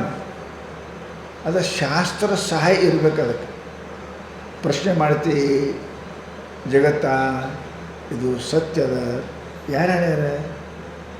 ಚಾರ್ವಾಕರು ಹೇಳ್ಯಾರ. ಯಾರೊಬ್ಬರು ಹೇಳಿರ್ಬೇಕು, ಸತ್ಯ ಅಂತ ಹೇಳಿದವರು ಬೇಕಲ್ಲ, ಮಿಥ್ಯ ಅಂತ ಹೇಳಿದವರು ಬೇಕಲ್ಲ. ಏನು ನನ್ನ ಮನಸ್ಸಿಗೆ ಬಂದದ್ದು ನಾ ಹೇಳ್ತೀನಿ, ನಿನ್ನ ಮನಸ್ಸಿಗೆ ಬಂದದ್ದು ಯಾರು ಕೇಳ್ತಾರೆ? ಶಾಸ್ತ್ರದಾಗ ವಕಾಲತ್ತ ವಾದ ಮಾಡ್ತಾನೆ ವಕೀಲ ಅಂತ ಕೇಳಿದ್ರೆ ಸಂವಿಧಾನ ದೃಷ್ಟಿಯಿಂದ ಮಾಡ್ತಾನೆ. ಸಂವಿಧಾನದಲ್ಲಿ ನನ್ನ ಮನಸ್ಸಿಗೆ ಬಂದದ ಅಂತಂದ್ರೆ ಕೇಳೋಂಗಿಲ್ಲ ಅವರು. ಅದಕ್ಕೆ ಹೇಳ್ತಾರೆ ಅವರು ತರ್ಕ ವಿವೇಕ ಹೆಂಗಿರಬೇಕು ಹೇಳ್ತಾರೆ. ಅವರು ಹೆಂಗಿರಬೇಕು ಅಂದ್ರೆ ಬುದ್ಧಿ ಮೊದಲು ಸ್ಥಿರ ಇರಬೇಕು. ಚಂಚಲ ಬುದ್ಧಿ ಒಳಗೆ ವಿವೇಕ ಮಾಡೋದು ಸರಿ ಇರೋಂಗಿಲ್ಲ, ಬುದ್ಧಿ ಸ್ಥಿರ ಇರಬೇಕು. ಅದಕ್ಕೆ ಶಾಸ್ತ್ರದ ಊಹಾಪೋಹ ಸಹಾಯೇನ, ಶಾಸ್ತ್ರ ನೀ ಮಾತಾಡೋದ ಮಾತಿಗೆ ಶಾಸ್ತ್ರ ಇರಬೇಕು. ಯಾರು ಇರಬೇಕು? ನೀ ಯಾಕಂತಿದ್ದ ವಕೀಲ ಜಡ್ಜ್ ಕೇಳಿದ್ರೆ ನಾ ಹೆಂಗೆ ಯಾಕೆ ಎಲ್ಲಿ ಹೇಳೋದು ಅಂತ ಕೇಳ್ತಾನೆ. ಯಾವ ಬುಕ್ಕದಾಗ ಆ ಬುಕ್ಕದಾಗ ಎಲ್ಲಿದಪ್ಪ? ಶಾಸ್ತ್ರ ತರ್ಕ ಬೇಕು. ಆಮೇಲೆ ಆ ತರ್ಕಕ್ಕೆ ಒಂದು ಊಹಾಪೋಹಕ್ಕೆ ಏನಪ್ಪ ಅಂತ ಕೇಳಿದ್ರೆ ಶಾಸ್ತ್ರದ್ದು ಶಾಸ್ತ್ರ ಸಹಾಯೇನ, ಶಾಸ್ತ್ರಾನುಕೂಲವಾಗಿ ಊಹಾಪೋಹ ಕೌಶಲೇನ ಚ, ಶಾಸ್ತ್ರ ದೃಷ್ಟಿಯಿಂದ ತರ್ಕವನ್ನು ಮಾಡಬೇಕು. ಶಾಸ್ತ್ರ ರಹಿತವಾದ ತರ್ಕವನ್ನು ಮಾಡ್ತಕ್ಕಂಥವ್ರು ಯಾರೂ ಒಪ್ಪಂಗಿಲ್ಲ. ಸಂವಿಧಾನಕ್ಕೆ ವಿರುದ್ಧವಾಗಿರ್ತಕ್ಕಂಥ ವಕಾಲತ್ತು ಜಡ್ಜ್ ಒಪ್ಪುವುದಿಲ್ಲ. ಹಾಗಪ್ಪ ಶಾಸ್ತ್ರ ವಿರುದ್ಧವಾಗಿರ್ತಕ್ಕಂಥ ಊಹಾಪೋಹಗಳನ್ನು ತರ್ಕಗಳನ್ನು ಶಾಸ್ತ್ರ ಏನಪ್ಪ ಅಂತ ಕೇಳಿ ಒಪ್ಪೋದಿಲ್ಲ ಅಂತಾರೆ. ಕೌಶಲ್ಯೇನ ಅತ್ಯಂತ ಸೂಕ್ಷ್ಮಾನ್ ಪದಾರ್ಥಾನಪಿ ಗ್ರಹಿತು ಶಕ್ಯತ್ವಾತ್. ಅದಕ್ಕೇನಪ್ಪ, ಇದಕ್ಕೆ ಸೂಕ್ಷ್ಮ ಬಂದರಲ್ಲ, ಪ್ರಜ್ಞಾವಾನಪಿ ಅನ್ನೋದಕ್ಕೆ ಏನು ಹೇಳಿದ್ರು ಅಂದ್ರೆ, ಎಷ್ಟೇ ಇರಲಿ ಮನುಷ್ಯನಿಗೆ ತರ್ಕಗಳು ಪ್ರಜ್ಞೆ ಹೆಂಗಿರಬೇಕು ಅಂದ್ರೆ ಶಾಸ್ತ್ರಾನುಸಾರಿಣಿ ಪ್ರಜ್ಞೆ ಇರಬೇಕು ವಿನ ಶಾಸ್ತ್ರಕ್ಕೆ ವಿರತ ಪ್ರಜ್ಞೆಯನ್ನು ಊಹಾಪೋಹವನ್ನು ತರ್ಕವನ್ನು ಶಾಸ್ತ್ರ ಒಪ್ಪಂಗಿಲ್ಲ ಅಂತ ಹೇಳಿದರು. ಇದು ಏನದ, ಹಿಂಗೆ ಶಾಸ್ತ್ರರಹಿತವಾಗಿ ತರ್ಕ ವಿತರ್ಕ ಮಾಡುವುದು ಏನಪ್ಪ, ಇದು ತಾಮಸ ಗುಣ ಅದ. ತರ್ಕ ಸತ್ವಗುಣ ಅಲ್ಲ, ತಾಮಸ ಗುಣ ಅಂದರು. ಇದು ತಾಮಸ ಗುಣ. ಇವರೆಲ್ಲರೇನಪ್ಪ, ಏತಾದೃಗಪಿ ಪುರುಷ ತಮಸ ವ್ಯಾಲೀಢ. ಇವರೆಲ್ಲರೂ ಏನಪ್ಪ ತಮೋಗುಣದಿಂದ ಇವರೇನಪ್ಪ ಅಂದ್ರೆ ಪರಿಪೂರ್ಣ ಅದಾರ, ತಮೋಗುಣದಿಂದ ಕಾರ್ಯ ಅದಾವ ಅಂತ ತಿಳ್ಕೋರಿ ಅಂತ ಹೇಳಿದ್ರು. ವಿಶೇಷಣ ಆಸಮಂತಾತ್ ಲೀಢ ಆವೃತ ಸ್ವರೂಪ ಇತ್ಯರ್ಥ. ಆ ಯಾಕೆ ಬರೆದ್ರು ಆ ಲೀಢ ಅಂತಂದ್ರೆ ಸಂಪೂರ್ಣ ತಮೋಗುಣದಿಂದ ಕೂಡಿಕೊಂಡವರು, ಅತಿ ತರ್ಕವನ್ನು ಮಾಡೋರು, ಅನ್ಯಥಾ ಜ್ಞಾನ ಮಾಡಿಕೊಳ್ಳೋರು ಇವರೇನಪ್ಪ ಅಂದ್ರೆ ತಮೋಗುಣದಿಂದ ಕೂಡಿಕೊಂಡವರು ಅದಾರ ಅಂತ ತಿಳ್ಕೊಬೇಕು. ಅದು ಹೇಳಿದರು. ವ್ಯಾಲಿಡ್ ಅಂದರೆ ಪಟುಚಕ್ಷುರಪಿ ಗಾಢಂಧಕಾರ್ಯ ಕಿಂ ಕುರ್ಯಾದಿತಿ ಭಾವ. ಅವ್ರ ತಮೋಗುಣದಿಂದ ಆವೃತ್ತದರಂದ್ರಿ ಅದು ಹಂಗಂದ್ರೆ ಏನು ರೀ ಅಂದ. ಹಂಗಂದ್ರೆ ಏನಪ್ಪ ಅಂತ ಕೇಳಿ, ಒಳ್ಳೆ ಕಣ್ಣು ಉಳ್ಳವ, ಎಳಿಗಣ್ಣು ಅಂತೀರಲ್ಲ, ಈಳುಗಣ್ಣಲ್ಲ, ಈಳುಗಣ್ಣು ಅಂದ್ರೆ ಬೇರೆ ಐತೆ, ಎಳಿ ಕಣ್ಣು, ಸಣ್ಣ ವಯಸ್ಸಿನೊಳಗೆ ಕಣ್ಣು ಇದ್ದವ್ರಿಗೂ ಕೂಡ ಹೆಂಗೆ ಕತ್ತಲಿ ಬಂದರೆ ಏನು ಮಾಡ್ತದೆ, ಅಂಧಕಾರ ಆವೃತವಾದ ಕಣ್ಣು ಎಷ್ಟೇ ಚಲೋ ಇದ್ದರೂ ಅದು ಹೆಂಗೆ ಕೆಲಸ ಮಾಡೋಂಗಿಲ್ಲ. ಹಂಗೆ ಮನುಷ್ಯನಿಗೆ ಈ ತಮ ಇದು ಆವೃತ್ತ ಆಯಿತು ಕತ್ತಲಿ ಅಂದರೆ ಏನು ಜ್ಞಾನ ಮಾಡಿಕೊಡಂಗಿಲ್ಲ ಅಂತಾರೆ. ಚಕ್ಷುರಪಿ ಗಾಢ ಅಂಧಕಾರಿ ಕಿಂ ಕುರ್ಯಾ. ಎಳೆ ಕಣ್ಣಿದ್ರು, ಸಣ್ಣ ಕಣ್ಣಿದ್ರು, ನಿರ್ದೋಷ ಕಣ್ಣಿದ್ರು, ಕತ್ಲೆ ಆಯಿತು ಅಂದರೆ ಏನು ಮಾಡೋಕ್ಕೆ ಬರ್ತದೆ, ಏನು ಮಾಡೋಕ್ಕೆ ಬರೋಂಗಿಲ್ಲ. ಅವೇನು ಕಿಂ ಕರ್ತವ್ಯ ಮೂಡಾಗಂತಾನೆ. ಹಂಗೆ ಯಾರಿಗೆ ತಮ ಆವೃತ್ತಿ ಆಗ್ತದೆ ಬುದ್ಧಿಗೆ ಅವರು ಏನಾಕಾರ ನಿಷ್ಕ್ರಿಯ ಆಗ್ತಾರೆ, ಏನೂ ಮಾಡೋಕ್ಕೆ ಆಗೋದಿಲ್ಲ. ಬಹುಧ ಸಂಬೋಧಿತೂಪಿ ಹೇಳಿದ್ರೆ ಆಗಂಗಿಲ್ಲ ಏನ್ರಿ, ನೀ ಎರಡು ತಲೆ ಬಡ್ಕೋ, ಎಣ್ಣೆಗೆ ಎದ್ದು ಕಾಗದ ಮೇಲೆ ಏಟು ನೀ ಬರ್ಕೋ ಏನು ಬರೆಯಾಗೇನೆ ಇಲ್ಲ. ಎಣ್ಣೆ ಉಂಡದ ಕಾಗದ, ಎಣ್ಣೆ ಉಂಡ ಕಾಗದ ಮೇಲೆ ನೀವು ಯಾವ ಅಕ್ಷರ ಬರೆದ್ರೂ ಹೆಂಗೆ ಆಗಂಗಿಲ್ಲ, ಎಷ್ಟು ಪ್ರಯತ್ನ ಮಾಡಿದ್ರು ಹೆಂಗೆ ಅದಕ್ಕೆ ಪ್ರಯೋಗ ಆಗಂಗಿಲ್ಲ. ಹಂಗೆ ವ್ಯಾಲಿಡ ತಮಸಃ, ಯಾರು ತಮೋವೃತವಾಗಿರ್ತಕ್ಕಂಥ ಬುದ್ಧಿ ಅದ, ತಮ ಅದ, ಅವರು ಏನು ಎಷ್ಟು ಪ್ರಯತ್ನ ಮಾಡಿದರು ಆಸಮಂತಾತ್ ಲೀಢ, ಸಂಪೂರ್ಣವಾಗಿ, ಆಸಮಂತ ಅಂದ್ರೇನು, ಸಂಪೂರ್ಣವಾಗಿ ಮುಚ್ಚಿರತಕ್ಕಂಥದ್ದು ಆವೃತ್ತಿ ರೂಪ ಅದ. ಅದಕ್ಕೆ ಅವ ಏನು ಆಗಂಗಿಲ್ಲ. ಹೆಂಗೆ ಪಟು ಚಕ್ಷುರಪಿ ಗಾಢಂಧಕಾರೆ ಕಿಂ ಮುರ್ಯಾದಿತಿ ಭಾವ. ಭಾಳ ಎಳಿ ಕಣ್ಣು ಚಲೋ ಕಣ್ಣು ಇದ್ದರೂ ಕೂಡ ಘನ ಅಂಧಕಾರದಲ್ಲಿ ಹೆಂಗೆ ಕೆಲಸ ಕೊಡೋಂಗಿಲ್ಲ ಅದರಂತೆ ಬಹುಧ ಸಂಬೋಧಿತೋಪಿ, ಎಷ್ಟು ಚಲೋ ಕಣ್ಣಿದ್ದರೂ ಹೆಂಗೆ ಕಾಣಂಗಿಲ್ಲ ಕತ್ಲಾಗ, ಹಂಗೆ ತಮೋಗುಣ ಉಳ್ಳವನಿಗೆ ಬಹುಧ ಸಂಬೋಧಿತೋಪಿ. ಎಷ್ಟು ಸಲ ಹೇಳಿದರು ಸಾ ತತ್ವಮಸಿ ಶ್ವೇತಕೇತು, ಸಾ ತತ್ವಮಸಿ ಶ್ವೇತಕೇತು, ಎರಡು ಸಲ ಹೇಳಿದರು, ಎರಡು ಸಲ. ಹಾಗೇನಪ್ಪ ಅಂತ ಕೇಳಿದರೆ ಪ್ರಜ್ಞಾಹೀನಾಗಿರ್ತಕ್ಕಂಥ ಮನುಷ್ಯನಿಗೆ ಗುರುಗಳು ಶಾಸ್ತ್ರ ಎಷ್ಟು ಹೇಳಿದ್ರು ಕೂಡ ಅವನಿಗೇನಪ್ಪ ಅಂದ್ರೆ ತಮೋಗುಣದಿಂದ ಆವೃತನಾದವನಿಗೆ ಅರ್ಥ ಆಗುವುದಿಲ್ಲ, ಅವ ತಿಳಿಯಂಗಿಲ್ಲ ಅವನಿಗೆ. ಅದಕ್ಕೆ ಶಾಸ್ತ್ರ ಏನಪ್ಪ ಶೃಣ್ವಂತೋಪಿ ಬಹವೋಯಂ ನ ವಿದ್ಯುಹು. ಏನು ಹೇಳಿದ್ರೆ ಕಠೋಪನಿಷತ್ತ, ಶೃಣ್ವಂತೋಪಿ ಕೇಳಿದ್ರು ನ ವಿದ್ಯುಹು, ಅವನಿಗೆ ತಿಳಿಯಂಗನೇ ಇಲ್ಲ. ಪುಡೆ ಪಾಠ ಮಾಗೆ ಸಪಾಟ, ಪುಡೆ ಪಾಠ ಮಾಗೆ ಸಪಾಟ, ಎರಡು ಕೇಳ್ತಾ ಎರಡು ಕೇಳಿದ್ರು ಕೂಡ ಅವನಿಗೆ ಯಾಕೆ ಅವ ತಮೋಗುಣದಿಂದ ಆವೃತ ಅದಾನೆ. ತಮೋಗುಣದಿಂದ ಆವೃತ್ತ ಆಗಿರ್ತಕ್ಕಂಥ ಮನುಷ್ಯನಿಗೆ ಅವನಿಗೆ ಉಳಿಯಂಗಿಲ್ಲ. ಸಂಬೋಧಿತೋಪಿ ಸಂಬೋಧ ಸಮ್ಯಕ್ ಬೋಧಿತೋಪಿ, ಭಾಳ ಕಾಳಜಿ, ಶಿಷ್ಯನ ಮೇಲೆ ಪ್ರೇಮ ಇಟ್ಟು ಭಾಳ ಕಾಳಜಿ ಇದ್ದರೆ ಮಾಡಿದ್ರೆ ಅವ ಆಗಂಗಿಲ್ಲ. ಅದು ಪೈಲ್ವಾನ್ ಆಗಲಿ ಅಂತ ಮುಗಿಸಿದ್ರೆ ಅವ ಪೈಲ್ವಾನ್ ಆಗ್ತಾನೆ, ಊಟ ಬಯಸ್ತಾ ಆಗಂಗಿಲ್ಲ ಅವನು, ಏನಾಗ್ತಾನೆ. ಹಾಗೆ ಜೀವ ಆದ ಮಗನಿಗೆ ಪೈಲ್ವಾನ್ ಮಾಡ್ಬೇಕಂತ ಅವ ಕಳಿಗೆ ಮಕ್ಕೊಂಡೇ ಬರ್ತಾನೆ ಎಲ್ಲಿ ಹೋದಲ್ಲಿ, ಯಾಕೆ ಪ್ರಯತ್ನ ಇಲ್ಲ. ಹಾಗೆ ಯಾವನಿಗೆ ಗುರುಗಳು ಭಾಳ ಪ್ರೀತಿಯಿಂದ ಅವನ ಹೆಂಗೆ ಉದ್ಧಾರ ಮಾಡಬೇಕಂತ ಸಂಬೋಧಿತೋಪಿ, ಅವನ ಮೇಲೆ ಕಾಳಜಿ ಮಾಡಿ ಎಷ್ಟು ಏನಪ್ಪ ಹೇಳಿದರೂ ಕೂಡ ಅವ ನ ವಿದ್ಯು ನ ಮೇಧಯ ನ ಭವಶ್ರುತೇನ ಹೇಳಿದರು ಯಾವ ಕಠೋಪನಿಷತ್ತು. ಮತ್ತು ನಾಯಮಾತ್ಮ ಬಲಹೀನೇನ ಲಭ್ಯ, ಬಲಹೀನ ಅಂದರೆ ಏನ್ರಿ ವಿವೇಕಹೀನ, ಅವನಲ್ಲ ಪೈಲ್ವಾನ್ ಬೇಕಂತಲ್ಲ, ಬಲಹೀನ ಬುದ್ಧಿ ಬಲ ವಿವೇಕ ಬಲ ಇಲ್ಲದವನಿಗೆ ಆತ್ಮ ಇಲ್ಲ. ಮುಂಡಕ್ಕೆ ಹೇಳ್ತದೆ ನಮ್ಮ ಧ್ಯೇಯ ನ ಭವನ ಶ್ರುತೇನ ಕಠೋಪನಿಷತ್ತು. ನಮ್ಮ ದಯ ನ ಭವನ ಶ್ರುತೇನ, ಎಷ್ಟು ಬುದ್ಧಿವಂತಿದ್ದರು, ಎಷ್ಟು ಸಾಹಿತ್ಯಕ ಕೇಳಿದ್ರು ಏನು ಆಗೋದಿಲ್ಲ ಅಂದರು. ಯಾಕೆ ತಮೋಗುಣ, ತಮೋಗುಣ ವಿಶ್ವಾಸ ಮಾಡಿಕೊಡಂಗಿಲ್ಲ, ಕೇಳ್ತಾನಿಲ್ಲ, ವಿಶ್ವಾಸ ಇಲ್ಲ ಅದ್ರಾಗ, ವಿಶ್ವಾಸ ಇಲ್ಲ, ಮುಂದೆ ಮನನ ಇಲ್ಲ, ಮುಂದೆ ನಿಧಿಧ್ಯಾಸನ ಇಲ್ಲ. ಬುದ್ಧಿ ಕಡಿಮೆ ಅದ, ಮನನ ಮಾಡೋಂಗಿಲ್ಲ, ವಿಪರೀತ ಭಾವನೆ ಅದ, ನಿಧಿಧ್ಯಾಸನ ಮಾಡೋಂಗಿಲ್ಲ. ಮತ್ತು ಯಾಕೆ ಹೋಗ್ತಾವು ದೃಢ ಜ್ಞಾನ ಹೆಂಗೆ ಹಾಕೋದು ಆಗಂಗಿಲ್ಲ. ಅದಕ್ಕಂತಾರೆ ಅವರು ಇಂಥವ್ರಿಗೆ ಆಗುವುದಿಲ್ಲ ಅಂತ ಶಾಸ್ತ್ರ ಹೇಳ್ತು. ಯಾಕೆ ಅದಕ್ಕೇನೆ ಇಂಥವ್ರಿಗೆ ಆಗಂಗಿಲ್ಲ ಅಂತ ತಿಳ್ಕೊಂಡು ಆಶ್ಚರ್ಯವತ್ ಪಶ್ಯತಿ ಕಶ್ಚಿದೇನಂ ಆಶ್ಚರ್ಯವತ್ ಶೃಣೋತಿ. ಇದು ಅಂಥ ದಡ್ರಿಗೆ ಹೇಳೋದು ಒಂದು ಆಶ್ಚರ್ಯ, ಕೇಳೋದು ಒಂದು ಆಶ್ಚರ್ಯ, ಹೇಳೋದು ಆಶ್ಚರ್ಯನೇ. ಕಲ್ಲ ಚಲೋ ಇದ್ರೆ ಮೂರ್ತಿ ಹಾಕೋದು, ಇಲ್ಲ ಹೊಡೆದ್ರೆ ತುಕುಡಿ ಹಾಕೋದು, ಅದು ಮೂರ್ತಿ ಆಗಿಲ್ಲ, ಹೊಡೆದಟ್ಟೆ ಹೊಡೆಸ್ಕೊಂಡ್ರೆ ಅದೇನಪ್ಪ ಅಂದ್ರೆ ಹಾಕೋದು. ಹಂಗೆ ಶಿಷ್ಯನೂ ಕೂಡ ಏನಪ್ಪ ಅಂತ ಕೇಳಿದ್ರೆ ಅವನ ಭಾಳ ಪ್ರೇಮ್ ಮಾಡಿ ಹೇಳಿದ್ರು ಕೂಡ ಶೃಣುವಂತೋಪಿ ಬಹು ಯಮ್ನ ವಿದ್ಯು, ಕೇಳಿದರೂ ಕೂಡ ಬಹವಹ ಅಂದರು ಅವರು. ಎಷ್ಟು ಚಂದ ಹೇಳಿದ್ರಿ, ಭಾಳ ಮಂದಿ ಕೇಳಿದ್ರೆ ಅದ್ರಾಗ ನ ವಿದ್ಯು. ಅದಕ್ಕೆ ಏಕೋವ ದ್ವೇವ ತ್ರಿವ, ಆತ್ಮಜ್ಞಾನ ಆಗೋದು ಯಾರಿಗೆ ಒಬ್ಬರಿಗೆ ಆಗ್ತದೆ, ಎಲ್ಲರಿಗೆ ಆಗುವುದಿಲ್ಲ. ಶಾಸ್ತ್ರಜ್ಞಾನ ಆಗ್ತದೆ, ಆತ್ಮಜ್ಞಾನ ಆಗೋದಿಲ್ಲ. ಯಾವುದರ ಸಲುವಾಗಿ ಶಾಸ್ತ್ರ ಹೇಳಕತ್ತಾರ ಅದೇ ನಾವು ಬಿಡ್ತೇವೆ, ಶಾಸ್ತ್ರ ಕಲಿತೀವಿ. ಪರಂತು ಶಾಸ್ತ್ರ ಯಾವುದ್ರ ಸಲುವಾಗಿ ಹೇಳ್ಯಾರ ಅದು ಹೌದು. ಅದಕ್ಕೆ ಶೃಣುವಂತೋ ಬಹು ಯಮ್ನ ವಿದ್ಯು.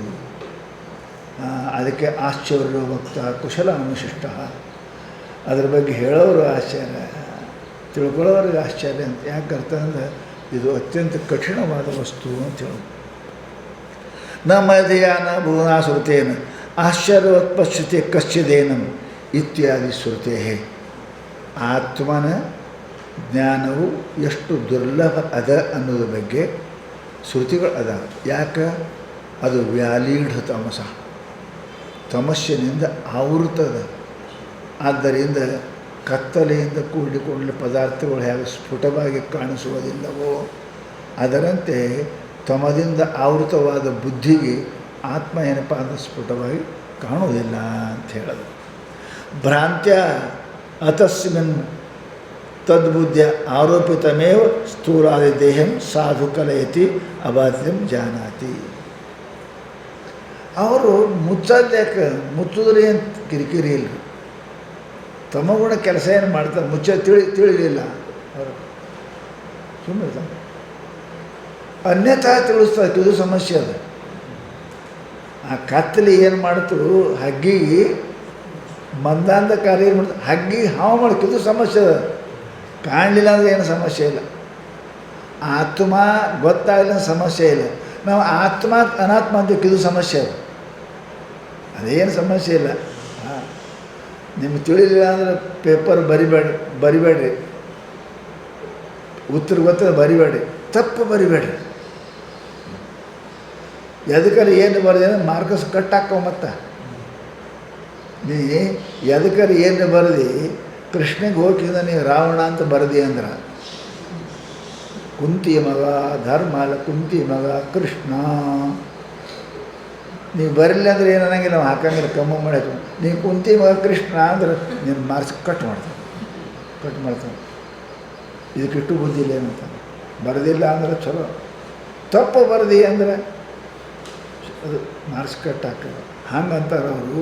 ಈ ತಮೋಗುಣ ಏನು ಮಾಡ್ತಾರಪ್ಪ ಅನ್ಯತಾ ಭಾವನ ಮುಚ್ಚಿಬಿಟ್ರೆ ಏನು ಸಮಯ ಅನ್ಯತಾ ಭಾವನ ಆಗಬಾರ್ದು. ಅದಕ್ಕಂತಾರೆ ಅವರು ಶಾಸ್ತ್ರ ಏನು ಹೇಳ್ತು ಭ್ರಾಂತ್ಯ ಅತಸ್ಮಿನ್ ತದ್ಬುದ್ಧಿಯ ಆರೋಪಿತಮೇವ ಸ್ಥೂಲಾದಿ ದೇಹಂ ಸಾಧು ಕಲಯತಿ. ಏನಾಯ್ತು ತಮೋಗುಣ ಆಯಿತು, ಕತ್ತಲೆ ಆಯಿತು, ಹಾವಾಯಿತು, ಸವಾಸೆ ಬಂತಿಲ್ಲ, ಕತ್ತಲೆ ಆಯಿತು, ಹಾವಾಯಿತು. ಹಾವ ಮಾಡಬಾರ್ದೆಲ್ಲ ಮಾಡ್ತು, ಹೌದು ಏಕಧ್ವನಿ ಅಲ್ಲ. ಅದು ಸಮಸ್ಯೆ ಇದೆ ಅಂತಾರೆ ಅವರು. ಈ ತಮೋಗುಣ ಸುಮ್ಮನಿರಂಗಿಲ್ಲ, ಅದು ಮತ್ತೇನು ಮಾಡ್ತು ಅಂತ ಕೇಳಿದರೆ ಶಾಸ್ತ್ರ ಹೇಳ್ತಾರೆ ಅವರು ಭ್ರಾಂತ್ಯ ಅತಸ್ಮಿನ್ ತದ್ಬುದ್ಧಿಯ ಅಲ್ಲದರಲ್ಲಿ ಹೌದೆಂಬ ಬುದ್ಧಿ. ಭ್ರಾಂತಿ ಅಂತ ಇದಕ್ಕೆ ಅಂತಾರೆ, ಅದು ಅಲ್ಲದರಲ್ಲಿ ಹೌದೆಂಬ ಬುದ್ಧಿ. ಸರ್ಪ ಅಲ್ಲದರಲ್ಲಿ ಸರ್ಪವೆಂಬ ಬುದ್ಧಿ, ಬೆಳ್ಳಿ ಅಲ್ಲದ ರಜತ ಅಲ್ಲದೆಂಬ ರಜತ ಬುದ್ಧಿ. ಹೌದಲ್ಲ? ಮನುಷ್ಯ ಅಲ್ಲದರಲ್ಲಿ ಮನುಷ್ಯನ ಬುದ್ಧಿ, ಸ್ಥಾಣು ಚೋರ ಮನುಷ್ಯನ ಬುದ್ಧಿ. ಇವು ಏನು ಮಾಡ್ತಾವ ಅಂದ್ರೆ ದುಃಖ ಮಾಡ್ತಾವೆ, ದುಃಖ ಕೊಡ್ತಾವೆ ಅಂತಾರೆ. ಅದಕ್ಕೆ ಅಂತಾರೆ ಅವರು ಭ್ರಾಂತ್ಯ ಅಂದ್ರೆ ಈ ತಮೋಗುಣದಿಂದ ಅಲ್ಲದರಲ್ಲಿ ಹೌದೆಂಬ ಆರೋಪಿತಮೇವ, ಈ ಆರೋಪಿತ ಸ್ಥೂಲಾದಿ ದೇಹಂ ಸಾಧು ಕಲಯತಿ. ಸ್ಥೂಲ ದೇಹವನ್ನು ಆತ್ಮ ಅದಾನ ಅಲ್ಲಿ ಬಿಡ್ತು, ಅತಸ್ಮಿನ್ ದೇಹದಲ್ಲಿ ಆತ್ಮಬುದ್ಧಿ ಮಾಡ್ತು. ತಮಗುಣ ಏನಾಯಿತು ಸಮಸ್ಯೆ ಅಂತ ಕೇಳಿದರೆ ಅದು ಇದೆ. ಕಲಯತಿ ಏನಪ್ಪ ಸಾಧಯತಿ, ಏನು ತಾನು ಅಲ್ಲ ಆತ್ಮ ಅಲ್ಲದ ದೇಹಾದಿಗಳಲ್ಲಿ ಆತ್ಮಬುದ್ಧಿಯನ್ನು ಕಲಯತಿ. ಹೆಂಗೆ? ಸಾಧು ಕಲಯತಿ. ಸಾಧು ಕಲಯತಿ ಅಂದ್ರೇನು? ಸತ್ಯವಾಗಿ. ಸಾಧುಗಳಂದ್ರೆ ಸತ್ತಿರ್ತಾರಂತ. ಸಾಧುಗಳು ಸತ್ತಿರ್ತಾರೆ. ಯಾಕೆ? ಆತ್ಮನ ಅಂತ ತಿಳ್ಕೊಂಡಿರ್ತಾರೆ, ಸದ್ ಬ್ರಹ್ಮ ಅಂತ ಅವ್ರು ಸತ್ತಿರ್ತಾರೆ. ಅದಕ್ಕೆ ಸಾಧು ಕಲಯತಿ, ಸತ್ಯವಾಗಿ ಹಿಂಗೆ ಅನ್ನಿಸ್ತದದು. ನಿರ್ಣಯ ಕರೋತಿ, ನಿರ್ಣಯ ಮಾಡಿಸ್ತದದು. ಯಾವುದು? ವಿಪರೀತ ಬುದ್ಧಿ. ಏನು? ಇದು ದೇಹವೇ ಆತ್ಮ, ದೇಹ ಏನದ ಇದೇ ಆತ್ಮ ಅಂತ ಅದು ಭ್ರಾಂತಿ ಏನು ಮಾಡ್ತಾ ಅಂತ ಕೇಳಿದರೆ ಕಲಯತಿ ಹೇಳಿದ್ರು ಅವರು. ಆರೋಪಿತಮೇವ ಭ್ರಾಂತಿಯಿಂದ ಅತಸ್ಮಿನ್ ಅಲ್ಲದರಲ್ಲಿ ತದ್ಬುದ್ಧಿಯ ಆ ಬುದ್ಧಿಯನ್ನು ಆರೋಪಿತ ಮಾಡಿ ಸ್ಥೂಲಾದಿ ದೇಹಂ ಸಾಧು ಕಲಯತಿ ಅವಾದಿತಂ ಜಾನಾತಿ. ಸ್ಥೂಲಾದಿ ದೇಹಗಳು ಆತ್ಮ ಅಂತ ತಿಳಿಯಕ್ಕೆ ಹಸ್ತದ ತಮಗುಣ. ಮತ್ತೆ ಹೆಂಗೆ ಮಾಡ್ತದೆ? ಅವಾದಿತಂ ಜಾನಾತಿ, ಅದು ಸುಳ್ಳಲ್ಲ, ದೇಹವೇ ಸತ್ಯ. ಚಾರ್ವಾಕರೇನು ಸಣ್ಣವರಿದ್ದಾರೆ, ಅವರೆಲ್ಲ ದೊಡ್ಡ ದೊಡ್ಡ ಶಾಸ್ತ್ರ ಓದೋರು, ಅವರು ನಿರ್ಣಯ ಮಾಡ್ಯಾರ. ಅವರೇನಂತಾರೆ? ಸಾಧು ಕಲಯತಿ, ಸತ್ಯವಾಗಿ ನಿರ್ಣಯ ಮಾಡೋಕ್ಕೆ ಹೊಸ್ತದದು. ಏನು? ಇದು ದೇಹವೇ ಆತ್ಮ. ಇದು ಯಾವುದ್ರ ಕೆಲಸ? ತಮೋ ಗುಣದ ಕೆಲಸ. ಇದು ತಮೋ ಗುಣ ಹಿಂಗೆ ಮಾಡ್ತದೆ. ಸಾಧು ಕಲಯತಿ ಹಂಗಂದ್ರೆ ಏನು ರೀ? ಶಾಸ್ತ್ರ ಹೇಳ್ತಾರೆ ಅಬಾಧಿತಂ ಜಾನಾತಿ, ಸತ್ಯ ಅಂತ ಹಿಂಗೆ ತಿಳಿಸ್ತದೆ. ಆಲಂಬತೆ, ಆಲಂಬ ಅಂದ್ರೆ ಆಶ್ರಯ. ಏನು? ತದ್ಗುಣ, ದೇಹ ಗುಣ ಅದು ಆಶ್ರಯ ಮಾಡ್ತದೆ. ಯಾಕೆ? ಆರೋಪಿತಮೇವ ಸ್ಥೂಲಾದಿ ದೇಹಂ ಸಾಧು ಕಲಯತಿ ಹೇಳಿದ್ರು. ಆಲಂಬತೆ ತದ್ಗುಣಾನ್ ಪೂಜಾ ಅವಮಾನಾದೀನ್ ದೃಢತ್ವ ಆರೋಗತ್ವಾದೀನ್ ಕರ್ತೃತ್ವಾದೀನ್ ಸೂಕ್ಷ್ಮ ದೇಹ ಗತಾಂಶ. ಏನು ಆಶ್ರಯ ಮಾಡ್ತದೆ, ಏನು ಆರೋಪಿತ ಮಾಡ್ತದೆ ಹೇಳ್ತಾರೆ ಅವರು. ಅದು ಶರೀರ ತದ್ಗುಣ. ಕಪ್ಪಿದ್ರೆ ಕಪ್ಪ, ಬೆಳಗಿದ್ರೆ ಬೆಳಗ್ಗೆ, ದಪ್ಪ ಇದ್ರೆ ದಪ್ಪ, ಹೆಂಗಾದ್ರೆ ತದ್ಗುಣ. ಪೂಜಾ ಅವಮಾನಾದೀನ್, ಯಾರೇ ಪೂಜೆ ಮಾಡಿದ್ರೆ ಅಂದ್ರೆ ಹಾಂ ನಾನು ದೊಡ್ಡವಿದ್ದೀನಿ ಅಂತ, ಬೈದರು ಅಂದ್ರೆ ಹ್ಞೂ ಅಂತ. ಹೌದು, ಬೈದರು ಅವನಿಗೆ ಅಪಮಾನ ಅಂತ ತಿಳ್ಕೋತಾನೆ. ಯಾ ಮನುಷ್ಯ ಇದೆ ಹೆಂಗೆ ಡುಂಬು ಕುಂಬಳಕಾಯಿ ಹೆಂಗೆ ಹಿಂಗೊಂದು ನಂಗೆ ಕುಂಬಳಕಾಯಿ ಒಂದು ಡುಂಬಂದು ಅಂತ ಖಾರ ಇದ್ದಿ ಇದ್ದಂಗೆ ಇದ್ದಿ ಮನುಷ್ಯ ಅವಮಾನ. ಇವೆಲ್ಲ ಕಲಯತಿ ಅಂದ್ರೇನು? ತನ್ನೊಳಗೆ ಆರೋಪ ಮಾಡ್ತಾನೆ, ತಿಳ್ಕೊತಾನೆ ಮನುಷ್ಯನಿಗೆ. ಅದಕ್ಕೆ ಹೇಳಿದ್ರೆ ಅವರಪ್ಪ ತದ್ಗುಣಾನ್ ಪೂಜಾ ಅವಮಾನಾದೀನ್. ಪೂಜೆ ಮಾಡಿದ್ರು ನಾ ಚಲೋ ಇದ್ದೀನಿ, ಅವಮಾನ ಮಾಡಿದ್ರು ಅದು ದುಃಖಿ ಆಗ್ತಾನೆ. ಪೂಜೆ ಮಾಡಿದ್ರೆ ಸುಖಿ ಹಾಕನ, ಏನಪ್ಪ ಅವಮಾನ ಮಾಡಿದ್ರೆ ದುಃಖಿ ಹಾಕನ. ದೃಢತ್ವ ಆರೋಗತ್ವಾದೀನ್. ಚಲೋ ಧ್ಯಾನ ಗುಂಬಿದ್ದಾದ್ರೆ ಆರಾಮಿದ್ದೀನಿ ಅಂತಾನೆ. ಆಮೇಲೆಪ್ಪ ಅಂತ ಕೇಳಿದರೆ ರೋಗಾದಿಗಳು ಬಂದಾಗ ನಾ ರೋಗಿ ಆಗಿನಂತಾನೆ. ಹೀಗೇನಪ್ಪ ಅಂದ್ರೆ ಕರ್ತೃತ್ವವಾದೀನ್ ಸೂಕ್ಷ್ಮ ದೇಹಗತಾಂಶ. ಇವೆಲ್ಲ ಎಲ್ಲದವ್ರಿ? ಸುಖ ದುಃಖ ಮಾನ ಸೂಕ್ಷ್ಮ ದೇಹ ಅದಾವ. ಆರೋಪಿ ತನ್ಮೇಲೆ ಮಾಡ್ಕೊತಾನೆ ಅಲ್ಲ, ಆರೋಪ ತನ್ನ ನೋಡ್ತಾನೆ. ಸ್ಥೂಲ ದೇಹದಲ್ಲಿದ್ದಂಥ ಸ್ಥೂಲತ್ವ ಬಣ್ಣ ಆರೋಪ ಮಾಡ್ತಾನೆ. ಇನ್ನು ಮಾನ ಅಪಮಾನ ಇವೆಲ್ಲ ಸೂಕ್ಷ್ಮ ದೇಹದೊಳಗದಾವ, ಅಂತಃಕರಣಕ್ಕದಾವ, ಅವು ದೇಹಕ್ಕೆ ಅದಾವ. ಸ್ಥೂಲ ಸಳಗ ದೊಡಗ ಕಪ್ಪ ಕರಗ ಕೆಂಪ ಅದಕ್ಕದಾವ. ಅವು ತನ್ನಲ್ಲಿ ಆರೋಪ ಮಾಡ್ತಾನೆ. ನಾ ಕಪ್ಪಿದ್ದೇನೆ ರೀ, ನಾ ದಪ್ಪಿದ್ದೇನೆ ಆರೋಪ ಮಾಡ್ತಾನೆ. ಏನು ನಾ ಸುಖಿ ದುಃಖಿ, ನಾ ಪಂಡಿತ ಅಪಂಡಿತ ಇವೇನಪ್ಪ ಸೂಕ್ಷ್ಮ ದೇಹದಲ್ಲಿ ಮಾನ ಅಪಮಾನಗಳು ಸೂಕ್ಷ್ಮ ದೇಹಕ್ಕದಾವ. ಪರಂತು ಈ ತಮೋ ಗುಣದಿಂದ ಅಜ್ಞಾನದಿಂದ, ತಮೋ ಅಂದರೆ ಅಜ್ಞಾನದಿಂದ ಏನಪ್ಪ ತನ್ನಲ್ಲಿ ಆರೋಪ ಮಾಡ್ಕೋತಾನೆ. ಸ್ಥೂಲ ಕಲಯತಿ ಹೇಳಿದ್ರವರು. ಇದಂ ತಾವದ್ ಅನುಭವ ಸಿದ್ಧಂ ಕಿರಲೋಕೆ ಯತ್ ಶ್ರುತ್ಯಾಚಾರ್ಯೈ ಆತ್ಮ ವ್ಯತಿರಿಕ್ತಂ ಸರ್ವ ಮಿಥ್ಯೇತಿ ಉಚ್ಯಮಾನೇಪಿ ನ ಭ್ರಾಂತಿರ್ಜನಾನಾಂ ನಷ್ಟ ಇತಿ. ಎಷ್ಟು ಹೇಳಿದ್ರು ಅವರು, ಭಾಳ ಚಂದ ಹೇಳ್ತಾನೆ. ಇದಂ ತಾವದ್ ಅನುಭವ ಸಿದ್ಧಂ ಏನಪ್ಪ ಕಿರಲೋಕೆ ಸ್ಪಷ್ಟವಾಗಿ ಲೋಕದಲ್ಲಿ ಏನಪ್ಪ ಇದು ಸಿದ್ಧ. ಶರೀರ ಕಪ್ಪಿದ್ರೆ ನಾ ಕಪ್ಪಿದ್ದೀನಿ ಅಂತ ಇದು ಲೋಕ ಪ್ರಸಿದ್ಧ. ಅಂತಃಕರಣ ಸುಖ ದುಃಖ ನಾ ಸುಖ ದುಃಖಿ ಅಂತ ಇದು ಲೋಕ ಪ್ರಸಿದ್ಧ ಅಂತಾರೆ ಅವರು. ಇದು ಲೋಕ ಪ್ರಸಿದ್ಧದ. ಕರ್ತೃತ್ವವಾದೀನ್ ಸೂಕ್ಷ್ಮ ದೇಹಗತಾಂಶ. ನಾ ಕರ್ತ ನಾ ಭೋಕ್ತ ಇಲ್ಲ. ನಾ ಏನಪ್ಪ ಅಂತ ಕೇಳ ಸ್ಥೂಲ ಸೂಕ್ಷ್ಮ ಶರೀರದಲ್ಲಿರ್ತಕ್ಕಂಥ ಕರ್ತೃತ್ವ ಭೋಕ್ತೃತ್ವ ಮಾನಾಪಮಾನ ಇವೆಲ್ಲ ಏನಪ್ಪ ಅಂತ ಕೇಳಿದ್ರೆ ತನ್ನಲ್ಲಿ ಆರೋಪ ಮಾಡ್ಕೋತಾನೆ. ಇದಂ ತಾವದನುಭವ ಸಿದ್ಧಂ ಕಿಲ ಲೋಕೆ ಯತ್ ಶ್ರುತ್ಯಾಚಾರ್ಯಶ್ಚ ಆತ್ಮವ್ಯತಿರಿಕ್ತಂ ಸರ್ವಂ ಮಿಥ್ಯಾ ಇತಿ ಉಚ್ಯಮಾನೇಪಿ ನ ಭ್ರಾಂತಿರ್ಜನಾನಾಂ ನಷ್ಟ ಇತಿ. ಅದು ಇವು ನ ತಾವದ್ ಅನುಭವ ಸಿದ್ಧಂ ಕಿಲ ಲೋಕೆ. ಇಷ್ಟೆಲ್ಲ ಶಾಸ್ತ್ರಗಳು ಗೊತ್ತಿದ್ದರೂ ಹೇಳಿದ್ರು ಕೂಡ ಲೋಕಾನುಭವ ಏನದ ಅಂತ ಕೇಳಿದರೆ ಶಾಸ್ತ್ರ ಹೇಳ್ತದೆ ಆಚಾರ್ಯಶ್ಚ ಆತ್ಮ ವ್ಯತಿರಿಕ್ತಂ ಸರ್ವಂ ಮಿಥ್ಯಾ ಇತಿ ಉಚ್ಯಮಾನೇಪಿ. ಶಾಸ್ತ್ರ ಹೇಳ್ತದೆ, ಅನುಭವನೂ ಅದ, ಗುರುಗಳು ಹೇಳ್ತಾರೆ. ಗುರು ಶಾಸ್ತ್ರ ಅನುಭವ. ಗುರುಗಳೇ ಹೇಳ್ತಾರೆ ನೀ ದೇಹ ಅಲ್ಲ, ಹೇಳ್ತಾರೆ ನೀ ಬೇರೆ. ಶಾಸ್ತ್ರ ಹೇಳ್ತಾರೆ ದೇಹಕ್ಕೆ ವಿಲಕ್ಷಣವಾದ ಆತ್ಮ ನಿತ್ಯ ಅಂತ ಶಾಸ್ತ್ರನೂ ಹೇಳ್ತಾರೆ. ನಿಮ್ಮ ಅನುಭವನೂ ಅದ, ನಿತ್ಯಾಗಿ ದೇಹ ಇರಂಗಿಲ್ಲ ಅಂತ. ಅಷ್ಟೇ ಅಲ್ಲ, ನೀವೇನಪ್ಪ ಅಂದ್ರೆ ಕಾಲಿಗೆ ಬಡಿತು ಕೈಗೆ ಬಡಿತು ಅಂತೀರಿ ಅಲ್ಲ, ಆದರೆ ದುಃಖ ನನಗೂ ನೋವಾಯಿತು ಅಂತೀರಿ. ಇವೇನಪ್ಪ ನಮ್ಮೆಲ್ಲ ಅನುಭವದಲ್ಲಿ ಅದ. ಗುರುಗಳು ಹೇಳಕತ್ತಾರೆ, ಶಾಸ್ತ್ರನೂ ಹೇಳ್ತದೆ. ಏನು ಅಂತ ಕೇಳಿದ್ರೆ ಶಾಸ್ತ್ರ ಅನುಭವ ವಿರುದ್ಧ ಅದ. ಏನು? ದೇಹದಲ್ಲಿ ಆಗುವ ವ್ಯವಹಾರಗಳು ತನ್ನ ಮೇಲೆ ಹಾಕೊಳ್ಳೋದು ತಪ್ಪು ಅಂತ ಶಾಸ್ತ್ರ ಹೇಳ್ತಾವೆ. ನಮಗೆ ಅನುಭವನೂ ಅದ. ಪರಂತು ಭ್ರಮ ಹಿಂಗದ. ಏನದ? ನಾ ಸುಖಿ ನಾ ದುಃಖಿ, ನಾ ತೆಳಗೆ ನಾ ದಪ್ಪ, ಹಿಂಗೆ ಅಹಂ ಕಾಣೋಹಂ ಮೂಕೋಹಂ ಇವೆಲ್ಲ ಏನಪ್ಪ ಅಂತಂದ್ರೆ ಮಾತಾಡ್ತಾನೆ ಮನುಷ್ಯ.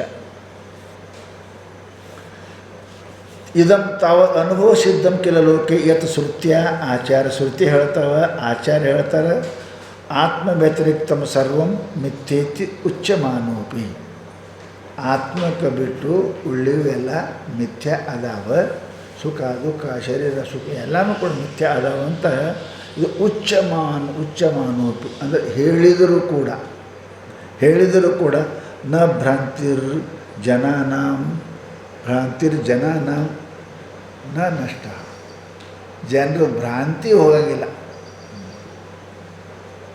ಅದು ಶಾಸ್ತ್ರದ ಉಳ್ಳಾಗಡ್ಡಿ ಏನು ಕೆಲಸಕ್ಕೆ ಬರೋಂಗಿಲ್ಲ ರೀ ಅಂತಾರಲ್ಲ, ಹಂಗೆ ಅದು ಹೇಳೋಕ್ಕೆ ಕೇಳೋಕೆ ಅಷ್ಟೇ ರೀ, ಉಂಡ್ರೆ ಹೊಡೆ ತುಂಬ್ತದೆ ಅಂತ ಅಂತಾರೆ. ಹೇಳೋಕ್ಕೆ ಪರಂತು ಇದು ಯಾರಿಗೆ ಆಗಂಗಿಲ್ಲ ಅಂತ ಅವರು ನಷ್ಟ ಆಗೋದಿಲ್ಲ. ಅದಕ್ಕೆ ಹಂತ ಅಂದ್ರೆ ಅವರು ಹಂತ ಅಂದ್ರೆ ಇದು ಆಶ್ಚರ್ಯ. ಗೊತ್ತಿದ್ದರು ಅನುಭವದಾಗ ಬಂದರು ಮನುಷ್ಯ ಒಪ್ಪಂಗಿಲ್ಲ. ಇದಂತ ಆಶ್ಚರ್ಯದ ನಿದ್ಯಾಗ ಅವನು ಇರ್ತಾನೆ, ಏನೂ ಇಲ್ಲ ಅಂತ ಅನ್ನೋದು ಗೊತ್ತದ ಅವನಿಗೆ, ಮತ್ತೆ ಎದ್ಕೊಳ್ಳಿ ಮತ್ತೆ ಅದೇ ಅಂತಾನೆ. ಇದೆಂಥ ಆಶ್ಚರ್ಯ, ಎಂಥ ಆಶ್ಚರ್ಯ ಇದು. ಹಂತ ಆಶ್ಚರ್ಯ, ಇದು ಆಶ್ಚರ್ಯದ. ಅಸೌ ದುರಂತ ತಮಸ. ಯಾಕೆ ಹಿಂಗೆ ಹಾಕದ? ದುರಂತ ತಮಸ. ದುರಂತ ತಮಸ ಅಂದ್ರೆ ಅಂತ ಫಲ ಅಥವಾ ಸಬ್ಬಲ ಹೇಳ್ಯಾರಲ್ರಿ ಶಾಸ್ತ್ರ. ಏನಂತ ಏನಾಗದಕ್ರಿ ಸಾಯೋದು ನಮಗೆ ಭಾಳ ಕಷ್ಟ ಆಗಿ ಸಾಕ್ತಾನೆ ರೀ ಪಾಪ ಅಂತೇವಲ್ಲ. ಮತ್ತು ಚಲೋ ಮರಣ ಮಂಗಲಂ ಎತ್ತರ. ಮರಣ ಮಂಗಲ ಇರಬೇಕು, ಇಡೀ ಜೀವನ ಹೆಂಗೆ ಕೆರಲ್ಲಕ್ಕೆ. ಹೌದಾ? ಆವಾಗ ವಯಸ್ಸನಾಗ ಸಹನ ಮಾಡೋ ಶಕ್ತಿ ಇರ್ತದೆ.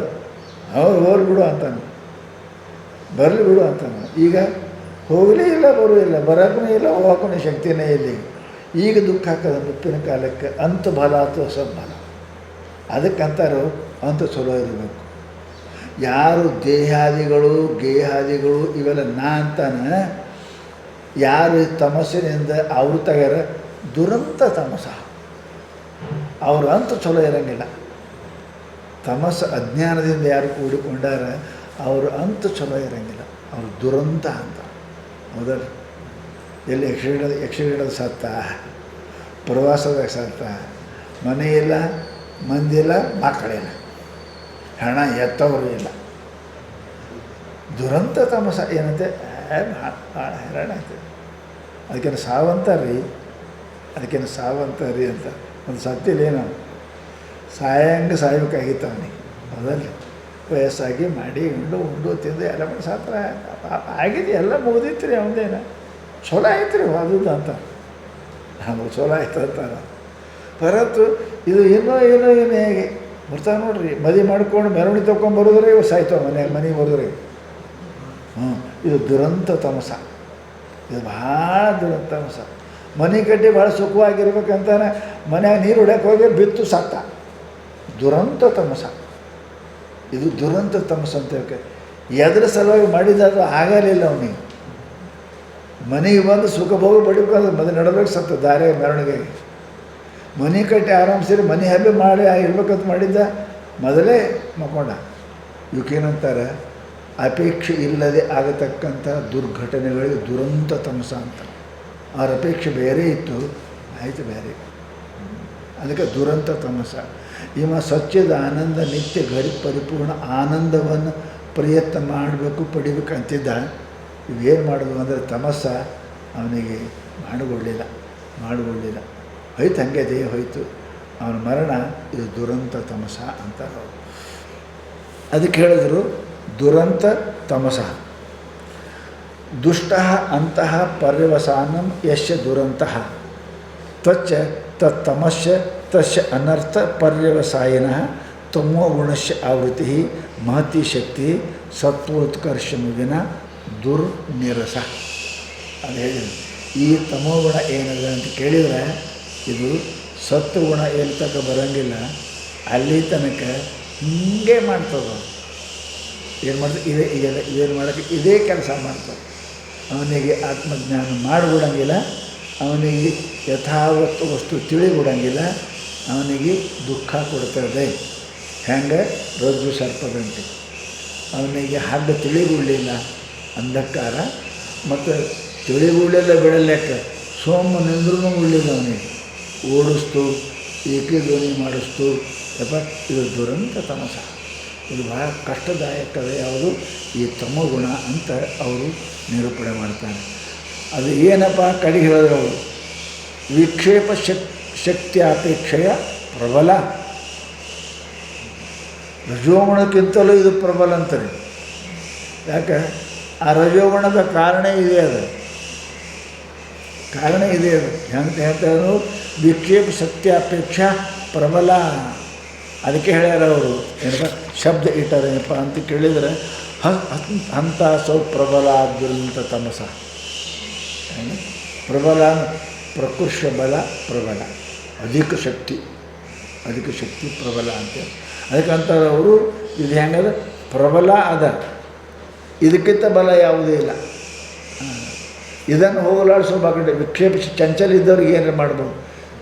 ಗೊತ್ತೇ ಇಲ್ಲ ಅಂದರೆ ಅರ್ಧ ತಿಳಿದವ್ರಿಗೆ ಏನು ಬಡದು ಏನಾರು ಕಂಡು ಮಾಡಿ ನೀವೇನು ಹೇಳಿದ್ರು ನಂಗೆ ತಿಳಿದೇ ಇಲ್ಲ ಅಂದರೆ ಅವನಿಗೇನು ಮಾಡಿ ಅರ್ಧ ತಿಳಿದ ಅಂದರೆ ಬಡದು ಏನು ಜಾಸ್ತಿ. ನೀವೇನು ಹೇಳಿದ್ರೆ ನಮ್ಗೆ ಗೊತ್ತೇ ಆಗಲಿಲ್ಲ. ಅವನಿಗೇನು ಹೇಳಬೇಕು? ಅವನಿಗೇನು ಹೇಳಬೇಕು? ಅವನಿಗೆ ಹಂಗೇನಿಲ್ಲ. ಅದಕ್ಕೆ ಹೇಳ್ತಾರೆ ಅವರು, ಇದು ವಿಕ್ಷೇಪ ಶಕ್ತಿಗಿಂತಲೂ ಪ್ರಬಲದ. ವಿಕ್ಷೇಪ ಶಕ್ತಿಯಾಗಿ ಏನಾರ ಆಶೆ ಇರ್ತದೆ. ಚಂಚಲಿದ್ದ ಅಂದರೆ ಹೊಡೆದು ಬಡದು ಏನು ಮಾಡೋಕ್ಕೆ ಬರ್ತದೆ. ಇದು ಪೂರಾ ಗಪ್ಪಿದ್ದು. ಅದಕ್ಕೆ ಏನು ಮಾಡೋಕ್ಕೆ ಬರ್ತದೆ? ಏನಂದ್ರೂ ಕಟ್ಟಕ್ಕೆ ಕೊಡ್ತಾನೆ, ಮಾಡೋದೇನು? ತಪ್ಪು ಹೇಳೋದು ಸುಧಾರಿಸ್ಬೋದು. ಗಪ್ ಕೂತವನು ಏನು ಸುಧಾರಿಸ್ಬೋದು? ಶ್ಲೋಕ ತಪ್ಪು ಹೇಳೋದು ಹಂಗಲ್ವ ಅನ್ಬೇಡ ಅಂತ ಹೇಳ್ದ. ಅವನೇ ಏನು ಮಾಡಿದ್ರು ಗಪ್ಪೆ ಕುಂತ ನೀವೇನು ಸುಧಾರಿಸ್ತೀರಿ ಅವನಿಗೆ? ಹಂಗೆ ತಮ್ಮ ಗುಣ ಇದು ಗಪ್ಪು. ಮೂಕು ಮಂದಿ ಭಾಳ ಖತರ್ನಾಕ್ ಇರ್ತಾವೆ. ಮಾತಾಡೋರು ಏನು ಚಲೋ ಇರ್ತದೆ, ಏನು ತಿಳ್ಕೊಬೋದು. ಈ ಗಪ್ಪೆ ಏನು ಹೇಳಿದ್ರು ಗಪ್ಪೆ ಕೊಡ್ತಾವೆ, ಭಾಳ ಖತರ್ನಾಕ್. ಅದಕ್ಕೆ ಅಂದ್ರೇನಪ್ಪ ಅಂತ ಕೇಳಿದ್ರೆ ಅತ್ಯಂತ ಪ್ರಬಲ, ಅತ್ಯಂತ ಮೋಹೇತುತ್ವವಾಗೈತಿ. ಇದು ಅತ್ಯಂತ ಮೋಹ ಮಾಡ್ತದೆ. ಮೋಹ ಅಂದ್ರೆ ಮುಚ್ಚೋದು. ಇದು ಅತ್ಯಂತ ಮೋಹ ಮಾಡ್ತದೆ. ಆವೃತ್ತಿ ಅಂದರೆ ಮೋಹದ ಆವೃತ್ತಿ ಆವರಣ ರಾಮ. ಇದು ಆವರಣ ಮಾಡ್ತದೆ. ಘನಚ್ಛನ್ನ ಮರ್ಕಂ ಘನಚ್ಛನ್ನ ದೃಷ್ಟಿ ಯಥಾ ಹೇಳಲ್ಲ. ಹ್ಯಾಂಗೆ ಮಾಡ ಸೂರ್ಯನ ಮುಸ್ತದೆ, ಹಂಗೆ ಈ ತಮೋಗುಣ ಮನುಷ್ಯನ ವಿಚಾರ ಶಕ್ತಿಯನ್ನು ಹಾಳು ಮಾಡ್ತದೆ. ಅದಕ್ಕೇನು ಹೇಳಿದ್ರು ಅಂತ ಕೇಳಿದರೆ, ಇದು ಯಾವಾಗಲೂ ಕೂಡ ಸ್ವೀಕರಿಸಲಿಕ್ಕೆ ಯೋಗ್ಯ ಅಲ್ಲ. ಈ ಮನುಷ್ಯಾಗ ಏನೂ ಮಾಡೋಕ್ಕೆ ಬರಂಗಿಲ್ಲ, ಏನೂ ಮಾಡೋಕ್ಕೆ ಬರಂಗಿಲ್ಲ. ಕಲ್ಲು ಗಟ್ಟಿರಲ್ಲಕ್ಕೆ ಏನಿರಲ್ಲಕ್ಕೆ ಮೂರ್ತಿ ಮಾಡೋಕ್ಕೆ ಬರ್ತದೆ. ಕಲ್ಲು ಒಡೆದಾಗ ಹಾಳಾಕಿತ್ತು ಅಂದರೆ ಏನೂ ಮೂರ್ತಿ ಮಾಡೋಕ್ಕೆ ಬರೋಂಗಿಲ್ಲ. ಅದಕ್ಕಂತಾರೆ ಅವರು, ತಮೋಗುಣಿ ಮನುಷ್ಯನಿಗೆ ಏನೂ ಮಾಡೋಕ್ಕೆ ಬರುವುದಿಲ್ಲ, ಇವ ಆವರಣ ಆಗ್ಯಾನ ಅಂತ ಹೇಳಿದ್ರು. ಇದರಿಂದ ಏನಾಗ್ತದ? ಹಿಂಗೆ ಆಗೋದ್ರಿಂದ ಏನಾಗ್ತದ? ಕೆಡ್ತದ. ಏನಾಗ್ತದ? ಈ ಭಾವನೆಗಳು ಅಸಂಭಾವನೆ, ತಮೋಗುಣದಿಂದ ಅಸಂಭಾವನೆ, ವಿಪರೀತ ಭಾವನೆ, ಆಮೇಲೆ ಸಂಶಯ ಭಾವ, ಅಜ್ಞಾ ಸಂಶಯ ವಿಪರೀತ ಈ ಭಾವನೆಗಳಾಗ್ತವೆ. ಆ ಕತ್ಲೆ ಏನು ಮಾಡ್ತಾರೆ ಅವನಿಗೆ? ಅಜ್ಞೆ ಭಾವನೆ, ಅವನಿಗೆ ಸಂಶಯ ಹುಡುಕು. ಸಂಶಯ ಹುಡುಕಿ ನಿರ್ಣಯ ಮಾಡೋದು, ವಿಪರೀತ ನಿರ್ಣಯ ಮಾಡೋದು. ವಿಪರೀತ ನಿರ್ಣಯ ಮಾಡೋದ್ರಿಂದ ಎಷ್ಟು ಕಷ್ಟ ಆಯ್ತು ಅವನಿಗೆ ಲಕ್ಷ್ಯಕ್ಕೆ ಮುಟ್ಲಿಕ್ಕೆ ಆಗಲಿಲ್ಲ. ಅವನಿಗೆ ಎಲ್ಲಿಗೆ ಹೋಗೋಕ್ಕೆ ಮಾಡಿದ್ದ ಕೆಲಸಕ್ಕೆ ಆಗಲಿಲ್ಲ ಅವನಿಗೆ. ಅದಕ್ಕಂತಾರೆ ಅವರು, ಅಜ್ಞೆ ಭಾವನಾ, ಸಂಶಯ ಭಾವನಾ, ವಿಪರೀತ ಭಾವನೆಗಳಿಗೆ ಮೂಲ ಕಾರಣ ಯಾವುದು ಅಂತ ಕೇಳಿದರೆ ಈ ತಮೋಗುಣ ಅದ. ಈ ತಮೋಗುಣ ಇದ್ದವ ಸಂಶಯ ಪಡಕತ್ತ ಅಂದ್ರೆ ಬ್ರಹ್ಮಜ್ಞಾನ ಆಗೋದಿಲ್ಲ. ಹೌದಲ್ಲ? ಅವ್ರು ಹೇಳೋದು ಅವ್ನು ತಿಳಿಯಂಗನೇ ಇಲ್ಲ ಅಂದ್ರೂ ಬ್ರಹ್ಮಜ್ಞಾನ ಆಗೋದಿಲ್ಲ. ಅವ್ರು ಹೇಳೋದಕ್ಕೆ ಉಲ್ಟಾ ತಿಳ್ಕೊಂಡ ಅಂದ್ರೆ ಲೋಕಾಯತ ಮತ, ದೇಹವೇ ಆತ್ಮ ಅಂತ ಗುರುಗಳೇನು ಬೃಹಸ್ಪತಿ ಶಾಣ್ಯ ಹೇಳಿದ್ರೆ ದೇಹವೇ ಆತ್ಮ ಅಂತ ತಿಳ್ಕೊಂಡು ಕುಂತು ವಿಪರೀತ. ಹಾಗೇನಪ್ಪ ಅಂದ್ರೆ ಈ ಕಾರಣ ಇದಕ್ಕೆ ಎಲ್ಲಕ್ಕೆ ಏನಂದ್ರೆ ಸಂಶಯಕ್ಕೂ ತಿಳಿಯದೇ ಇರುವುದಕ್ಕೂ ಅಭಾವನೆಗೂ ಸಂಭಾವನೆಗೂ ವಿಪರೀತ ಭಾವನೆಗೂ. ಮುಂದಿನ ಶ್ಲೋಕದಲ್ಲಿ ಹೇಳ್ತಾರೆ, ತಿಳಿಯದೇ ಇರುವುದಕ್ಕೂ ಅಜ್ಞಾತ ಭಾವನೆಗೂ ಸಂಶಯ ಭಾವನೆಗೂ ವಿಪರೀತ ಭಾವನೆಗೂ ಕಾರಣ ಏನು ಅಂದ್ರೆ ಈ ತಮೋಗುಣವೇ ಕಾರಣ ಅದ. ಅದಕ್ಕೆ ಮೊಟ್ಟ ಮೊದಲು ಈ ತಮೋಗುಣ ನಿವೃತ್ತಿ ಆಗಬೇಕು. ಸತ್ವ ಸಂಜಾತ ಜ್ಞಾನ ರಜಸೋ ಲೋಭ ಏವಚ ಶಾಸ್ತ್ರ ಹೇಳಿದ್ರು. ಈ ತಮಸ್ಸು ಏನದಂತ ಕೇಳಿದ್ರೆ ಅತ್ಯಂತ ಇದೇನಪ್ಪ ಅಂದ್ರೆ ದುಃಖದಾಯಿ ಅದ, ವ್ಯಾಮೋಹಿನಿ ಅದ. ಆದ್ದರಿಂದ ಈ ತಮೋಗುಣ ಇದನ್ನು ಮನುಷ್ಯ ದಾಟಲಿಕ್ಕೆ ಪ್ರಯತ್ನ ಮಾಡಬೇಕು, ಇದನ್ನು ತಿರಸ್ಕಾರ ಮಾಡಲಿಕ್ಕೆ ಪ್ರಯತ್ನ ಮಾಡಬೇಕು ಅಂತ ಮಹಾನುಭಾವರು ನಮಗೆ ಹೇಳ್ತಾರೆ. ಹಾಗಾದರೆ ಈ ತಮೋಗುಣ ಏನೇನು ಮಾಡ್ತದ ಅದು ಪೂರ ಅವ್ನು ಹೇಳ್ರಿ. ಲಕ್ಷಣ ಪ್ರಮಾಣ ಬೆಂಬಸ್ತು ಸಿದ್ಧಿ ಅಲ್ಲ. ಇವ ಮನುಷ್ಯ ಕಳ್ಳದ ಅಂತ ಗೊತ್ತಾದರೆ ವ್ಯವಸ್ಥೆ ನೀವು ಮಾಡಿದ್ರೆ ಮಾಡ್ಕೋತೀರಿ ಅಲ್ಲ. ಗೊತ್ತಾಯಿತು ನಿಮ್ಮ ಮಗದ ಕಳ್ಕೊತಾರೆ ಅಂತ ಗೊತ್ತಾಯಿತು ಅಂದ್ರೆ ಬರೋಬ್ಬರಿ ನೀವು ಹುಷಾರಾಗಿ ಇರ್ತೀರಿ. ಗೊತ್ತಾಗಲಿ ಅಂದ್ರೆ ಅವ್ರಕ್ಕ ಹೋಗ್ತಾವ, ಕಳ್ತನ ಆಗ್ತದೆ. ಹಂಗೆ ಅವರಂದರು ಈ ತಮೋಗುಣ ಇಷ್ಟು ಕೆಟ್ಟದ ಅಂತೀರಿ, ಇದು ಏನೇನಾದ್ರೆ ಕೆಲಸ ಮಾಡ್ತದೆ ಅದವ್ರು ಹೇಳ್ರಿ ನಮಗೆ. ನಮ್ಮ ಆ ಜಗದ ಎಲ್ಲೆಲ್ಲಿ ಇರ್ತದೆ, ಆ ಜಾಗ ಬಿಟ್ಟು ದೂರ ಇರೋಕ್ಕೆ ಬರ್ತದೆ. ಆ ತಮೋಗುಣ ತಿಳ್ಕೊಂಡು ಕೇಳಿದ್ರೆ ಅದು ಏನು ಪ್ರಕಾರದ ಎಷ್ಟದ ಅಂದ್ರೆ ಅದು ಹೇಳಿದ್ರು. ಅಜ್ಞಾನಂ, ಆಲಸ್ಯ, ಜಡತ್ವ, ನಿದ್ರಾ, ಪ್ರಮಾದ, ಮೂಢತ್ವ, ಆಮೇಲೆ ಮುಖಾಹ, ಇವೇ ಮೊದಲಾದ ತಮೋಗುಣ. ಅಜ್ಞಾನ ಅಂತಾರೆ, ಆಲಸ್ಯ ಬರ್ತದೆ, ಜಡತ್ವ ಇರ್ತದೆ, ನಿದ್ರಾ ಬರ್ತದೆ, ಮರಿ ಬರ್ತದೆ. ಇಷ್ಟು ಇವೆಲ್ಲೆಲ್ಲಿ ಅದಾವ ಅವು ತಮೋಗುಣ ಅಂತ ತಿಳ್ಕೊರಿ. ಹೌದು, ಕುಂತಲಿಕೆ ಆಕಳಿಕೆ ಬರಕತ್ತು ಅಂದ್ರೆ ತಮೋಗುಣ ಶುರು ಮಾಡ್ಯದ ಅಂತ ತಿಳ್ಕೊಬೇಕು. ನಿದ್ದೆ ಬಂತು ಅಂದ್ರೆ ತಮೋಗುಣ, ಹೇಳೋರು ಹೇಳ್ತಾರೆ ಅವ್ನು ನಿದ್ದೆ ಮಾಡೋಕ್ಕೆ ತಮೋಗುಣ ಅದ ತಿಳ್ಕೊಬೇಕು. ಅದಕ್ಕೆ ಈ ತಮೋಗುಣ ಇವು ಎಷ್ಟದ ಅಂತ ಹೇಳ್ತಾರೆ. ಒಂದು ಅಜ್ಞಾನ ಅದ, ತಮೋ ಆಲಸ್ಯ ಅದ, ಜಡತ್ವ ಅದ.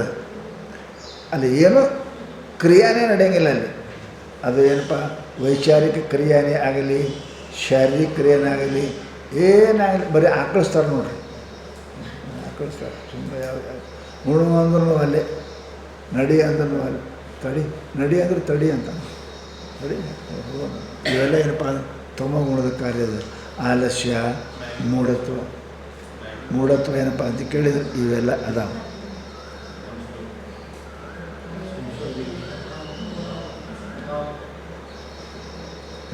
ಮ್ಯಾಲಿನ ಟೀಕಾ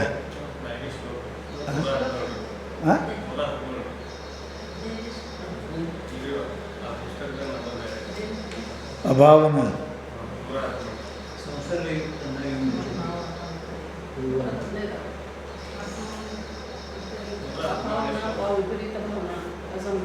ಈ 117 ಚಾಲು ಮಾಡಬೇಕು. ಶ್ರವಣ ಮನನ ನಿಧ್ಯಾಸನ ಜನ್ಯ ಜ್ಞಾನ ನಾಶತ್ವಂ ತಸ್ಯ ಅಂದ್ರೆ ತಮೋಗುಣ. ನಾಶ ಹೆಂಗಾಗ್ತದೆ ಅಂದ್ರೆ ಶ್ರವಣ ಮನನ ನಿಧ್ಯಾಸನ ಜನ್ಯ ಜ್ಞಾನದಿಂದ ಅಜ್ಞಾನ ನಾಶ ಆಗ್ತದೆ. ತಮಸ್ತ್ವಜ್ಞಾನ ಜನ್ವಿಧಿ, ತಮ ಅಜ್ಞಾನ ಜನ್ವಿಧಿ. ಈ ತಮೋಗುಣ ಹೆಂಗೆ ನಿವೃತ್ತಿ ಆಗ್ತದೆ? ಶ್ರವಣ ಮನನ ನಿಧಿಧ್ಯಾಸನ. ಹೌದಲ್ಲ? ಅಜ್ಞಾನ ನಾಶ ಆಗ್ತದೆ. ಎದರದು? ಯಾವುದರ ಅಜ್ಞಾನದ ಅದರ ಶ್ರವಣ ಮನನ ಮಾಡಿದ್ರೆ ನಾಶ ಆಗ್ತದೆ. ಇಲ್ಲಿ ಅದ ಆತ್ಮ ಅಜ್ಞಾನದ, ಅದು ಆತ್ಮನ ಬಗ್ಗೆ ಶ್ರವಣ ಮನನ ನಿಧಿಧ್ಯಾಸನ ಮಾಡಿದ್ರೆ ತಸ್ಯ ನಾಶತ್ವ ತತ್ ತ್ರಿತಯ ನಿರಸ್ಯ ದೋಷ ಹೇತುರಿಯಂ ಪ್ರತ್ಯೇಕ ಭಿನ್ನ ಬ್ರಹ್ಮಣಿ. ಏನಪ್ಪ ಅಂದ್ರೆ ಇವು ಪ್ರತ್ಯೇಕ ಭಿನ್ನವಾಗಿರ್ತಕ್ಕಂಥ ಪರಮಾತ್ಮನಲ್ಲಿ, ಬ್ರಹ್ಮದಲ್ಲಿ ಅಸಂಭಾವನಾ. ಆತ್ಮನೇ ಶರೀರಾದವು, ಶರೀರಾದಿಗಳಲ್ಲಿ ಆತ್ಮಭಾವನ, ವಿಪರೀತ ಭಾವನ, ಅವರ ಅಸಂಭಾವನ. ಎಲ್ಲಿ? ಶ್ರುತಿ ಆಚಾರೋಕ್ತವು ಸಂಶಯೋತ್ಪಶ್ಚ. ಶ್ರುತಿಗಳಲ್ಲಿ ಅದೇನಪ್ಪ ಗುರುಗಳಲ್ಲಿ ಹೇಳುವ ಶ್ರುತಿಗಳಲ್ಲಿ ಸಂಶಯ, ಗುರುಗಳು ಹೇಳಿ ಮಾತಲ್ಲಿ ಸಂಶಯ. ಇದೇನಪ್ಪ ಸಂಶಯದ ಭಾವನೆ ಅದ. ಆಮೇಲೆ ಜಗತ್ ಸತ್ಯತ್ವ ಅನ್ನೋದೊಂದು ಭಾವನೆ ಅದ. ಇದು ಅಜ್ಞಾನ, ಇದು ಅಸಂಭಾವನ ಅಜ್ಞಾನ. ಆಮೇಲೆಪ್ಪ ವಿಪರೀತ ಭಾವನದ. ಜಗತ್ ಸತ್ಯ, ಶರೀರಗಳ ಸತ್ಯ, ಶರೀರಕ್ಕಿಂತ ಆತ್ಮ ಭಿನ್ನ ಇಲ್ಲ ಅನ್ನತಕ್ಕಂಥ ಭಾವನೆ. ಇವೆಲ್ಲ ಏನಿದಾವ ಗುರುಗಳ ಮಾತಿನಲ್ಲಿ ಸಂಶಯ ಭಾವನೆ, ವಿಪರೀತ ಭಾವನೆ, ನಾನು ನನ್ನನ್ನು ತಿಳಿಯಲಾರೆನು, ಅಜ್ಞೆ ಭಾವನೆ. ಆಮೇಲೆ ಏನಪ್ಪ ಅಂತ ಕೇಳಿದರೆ ಶಾಸ್ತ್ರಗಳಲ್ಲಿ ಇದು ಅಲ್ಲಿ ಇಲ್ಲಿ ಹೇಳಿದ ಈ ಶಾಸ್ತ್ರ ಸಂಶಯ ಗುರುವಾಕ್ಯ ಶಾಸ್ತ್ರದ ಸಂಶಯ ಭಾವ ಕಡೆಗೇನೆ ತಿಳಿದಿಲ್ಲ, ಶಾಸ್ತ್ರ ತಿಳಿದಿಲ್ಲ, ಗುರುಗಳ ಮೇಲೂ ವಿಶ್ವಾಸ ಇಲ್ಲ, ಆಮೇಲೆ ವಿಪರೀತ ಭಾವ ಏನು ದೇಹೋಹಂ ನಾನು ದೇಹವೇತೀನಿ ಅಂತ ವಿಪರೀತ ಭಾವನ, ಅಸಂಭಾವನ, ಆಮೇಲೆ ಯಾವುದು ಸಂಶಯ ಭಾವ.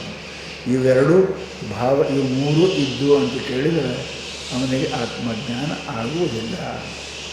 ಇಲ್ಲವೇ ಇಲ್ಲ ಆತ್ಮ ಅಸಂಭವ. ಹೌದಾ? ದೇಹಗಳಲ್ಲಿ ಆತ್ಮತ್ವ ಬುದ್ಧಿ ವಿಪರೀತ ಭಾವ, ಗುರುಶಾಸ್ತ್ರಗಳನ್ನು ನಂಬದೇ ಇರುವುದು ಸಂಶಯ ಭಾವ.